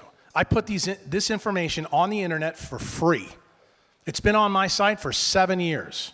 When I first put it out there, everybody said, oh, it's too hard. Nobody will understand it. Well, guess what? We're 7 years down the road. I got over 1 million people that follow me every month. And now food people are inviting me to come talk to them about light. So don't tell me shit can't change. Because you know what? If you're a true citizen scientist, you follow the data and not your beliefs. I know what the beliefs of Western A. Price are right now. They're not the same beliefs that I think that he had back in the day. Why? I think if he would have known about light, he'd be in a mitochondriac too. A different subject. What type of light bulbs would you say would be the best, since we live in a world where our spouses won't let you turn off all the lights? None. I told you what I did to my wife. It took her a while, but if you're going to use a light, I think Ruben's idea of probably a red light, and it takes a while for you to get used to it, or you can use an incandescent. I will tell you to this day, the only fight that I ever have with my wife now is about light bulbs. And literally, I turn them all off. And I'm not kidding when I tell you, remember Ruben left? I don't know what the guy's name was in the movie, Millman. Remember when he said, you have to pay attention to every single thing you do, and the guy was talking about the sweatshirt coming off, and everybody laughed? I didn't laugh, because you know what? That's exactly how I'd answer your question. When you put that damn light switch on every day, you just took your respiratory proteins and done that. You know that when people come to see me with gliomas in their brain, they will spend $100,000 to live 6 extra weeks, but you think it's okay to put the light switch on and cause the same problem. That is the mindset you have to get to. So when your husband says that to you, you know what you tell him? What I said in the movie, read between the lines. Well, how do you get around that? You go into surgery, and Yeah. it's light, so you're exposed to light. No, I am, but what do? I do extraordinary things to offset my risk. So in other words, when people come talk to me, like my members, you got a couple of them sitting here, I would tell you, find a member who's actually been with me, like Josh and Sarah have been with me to Mexico. Why do I go to Mexico? I live at the 28th latitude. I've been to Mexico 4 times this year. So if you live here at the 50th latitude, you got a problem. And you don't realize it. And then you keep wanting to turn the damn lights on? You see what I'm saying from my perspective? How crazy that is?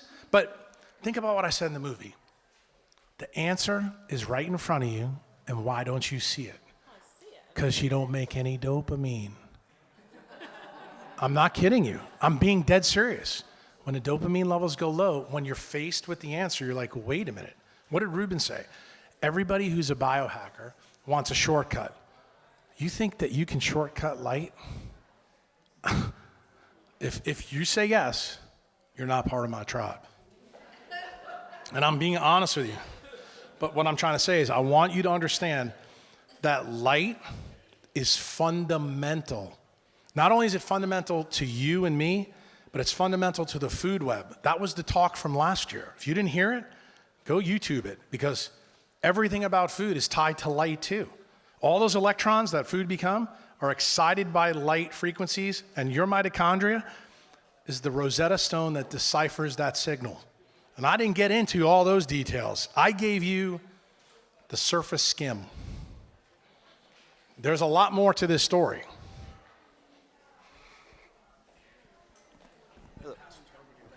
Hi, just curious, from like going back to John Ott's book where he talks about the purple light and in that particular bar, does purple light straight up, does that disrupt circadian rhythm? Because I know that red kind of can.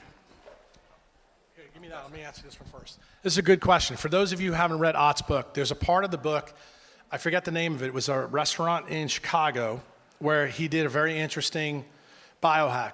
The thing was something about, the name of the restaurant was something seafood under the sea or something. But it was, what was it? Star of the Sea. And it was in a famous hotel in Chicago. And their shtick was they had fluorescent menus. And the only way you could see the menus, he had black lights. So here was the funny thing. Ott loved this place. He didn't know why. So he went and talked to the maitre d'. He found out that the restaurant was open for 25 years and not one person ever had a sick day. Not one. And Ott said the craziest thing, when I went to this restaurant, every time I went to Chicago, I always wanted to go back. You know why? What I just told you, dopamine. Because when you have and you're around UV light, you become euphoric. Why? Because you release what? Beta endorphin.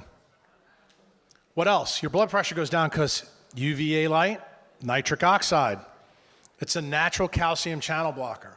This is what people don't get. So to answer your question, so far, and trust me, I've been hacking this because this is a great question. I have told my members that in 12 years, I have not found a biologic toll yet to UVA light at night. And I'm concerned because neuropsin is on our skin and in our eye. But if you come to my house right now, underneath where my daughter does her homework, even when it's dark, UVA light, and an incandescent. That's the only light that's allowed on in my house in December when she's doing her homework. I'll tell you how serious this is. My daughter had her Sweet 16 this December. She wanted to have the party at night. I said, fine, you can do it, but I have to be in control of the venue and everything else. So my wife goes, what the hell are you going to do? So she invites literally half the high school. I have an event hall just like this. I changed all the light bulbs out to UVA lights, and we made it a fluorescent thing. They had fluorescent balloons. You want to know the crazy thing that my daughter learned? Every single kid came back and told Callie, They slept better that night. How do you like that?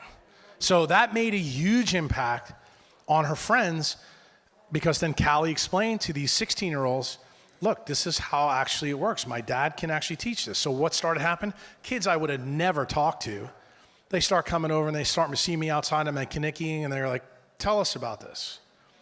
So they're learning, and now they all have their screens on their phone. They're actually starting to pay attention. Why? You go and ask the kids, like if Maddie was here, he's left, he will tell you, and Maddie, am I lying that all your friends in high school, they can't sleep? And this is from a kid that's in high school now. He's one of my members.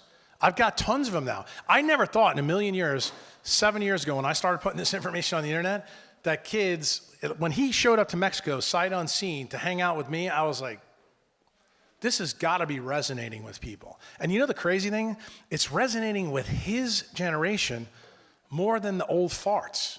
Because the old farts are too set in their ways to take their clothes off and go outside. Let me tell you something. The hardest thing for me to do is, I'm just telling, well, remember, this is Vermont. You need to come down south where the ladies won't go outside without their makeup on that has UV protection in it. And I'm just telling you, it is a huge problem in the South. And that's why people always ask me, why is the stroke belt and the heart attack belt in the South? It's very simple with this story. And I'll explain it to you. When it's hot outside, what do Southerners do? They go inside to air conditioning where there's no sun. What happens in the wintertime? When it goes below 50, they look like they're dressed for the tundra. So what did Rubin say? Humans never face a real winter. And it's the truth. And they never face a true summer anymore. I mean, you guys up here, you have to realize different zip codes lead to different problems. And the reason why is because the light frequencies here are different than the light frequencies in other places. And it's not just a latitude issue. I don't want you to think it is a latitude issue, because you can change your quantum yield by the clothes you wear, by the makeup you put on, by the sunglasses you wear, whether your contacts are polarized or not. And I didn't even get into all the polarization effects, how it changes the electromagnetic wave as it spins towards your retina, because it has an effect too. And that's called the Faraday effect. It's an optical magnetic effect. Trust me, girl, there's a lot of fat on this bone. People don't realize how incredibly complex light is. And until you realize it, you really will find this hard to believe. Before you mention the type of daytime blue blocking glasses you wear, what are they called? The lenses I have on now are Blue Tech lenses with a Blue Tech. And they have a BPI tint. If you talk to talk to Josh, or he can tell you exactly what the glasses are. You can buy them cheap. The cheapest ones you can get are on Amazon. They're Uvex glasses. They cost 10 to 15 bucks. They're plastic. They look like those old cataract glasses. They go over your glasses if you wear glasses, or you can buy the ones that Dave bought for you guys. It's not a big deal. I have these exact same glasses, same frame, except they're clear lenses. Those are the ones I wear when I'm working on the computer. Are they also called the BPI tint? No, this is the BPI tint. Those are called Blue Tech without. Blue Tech without. Yeah, without the tint.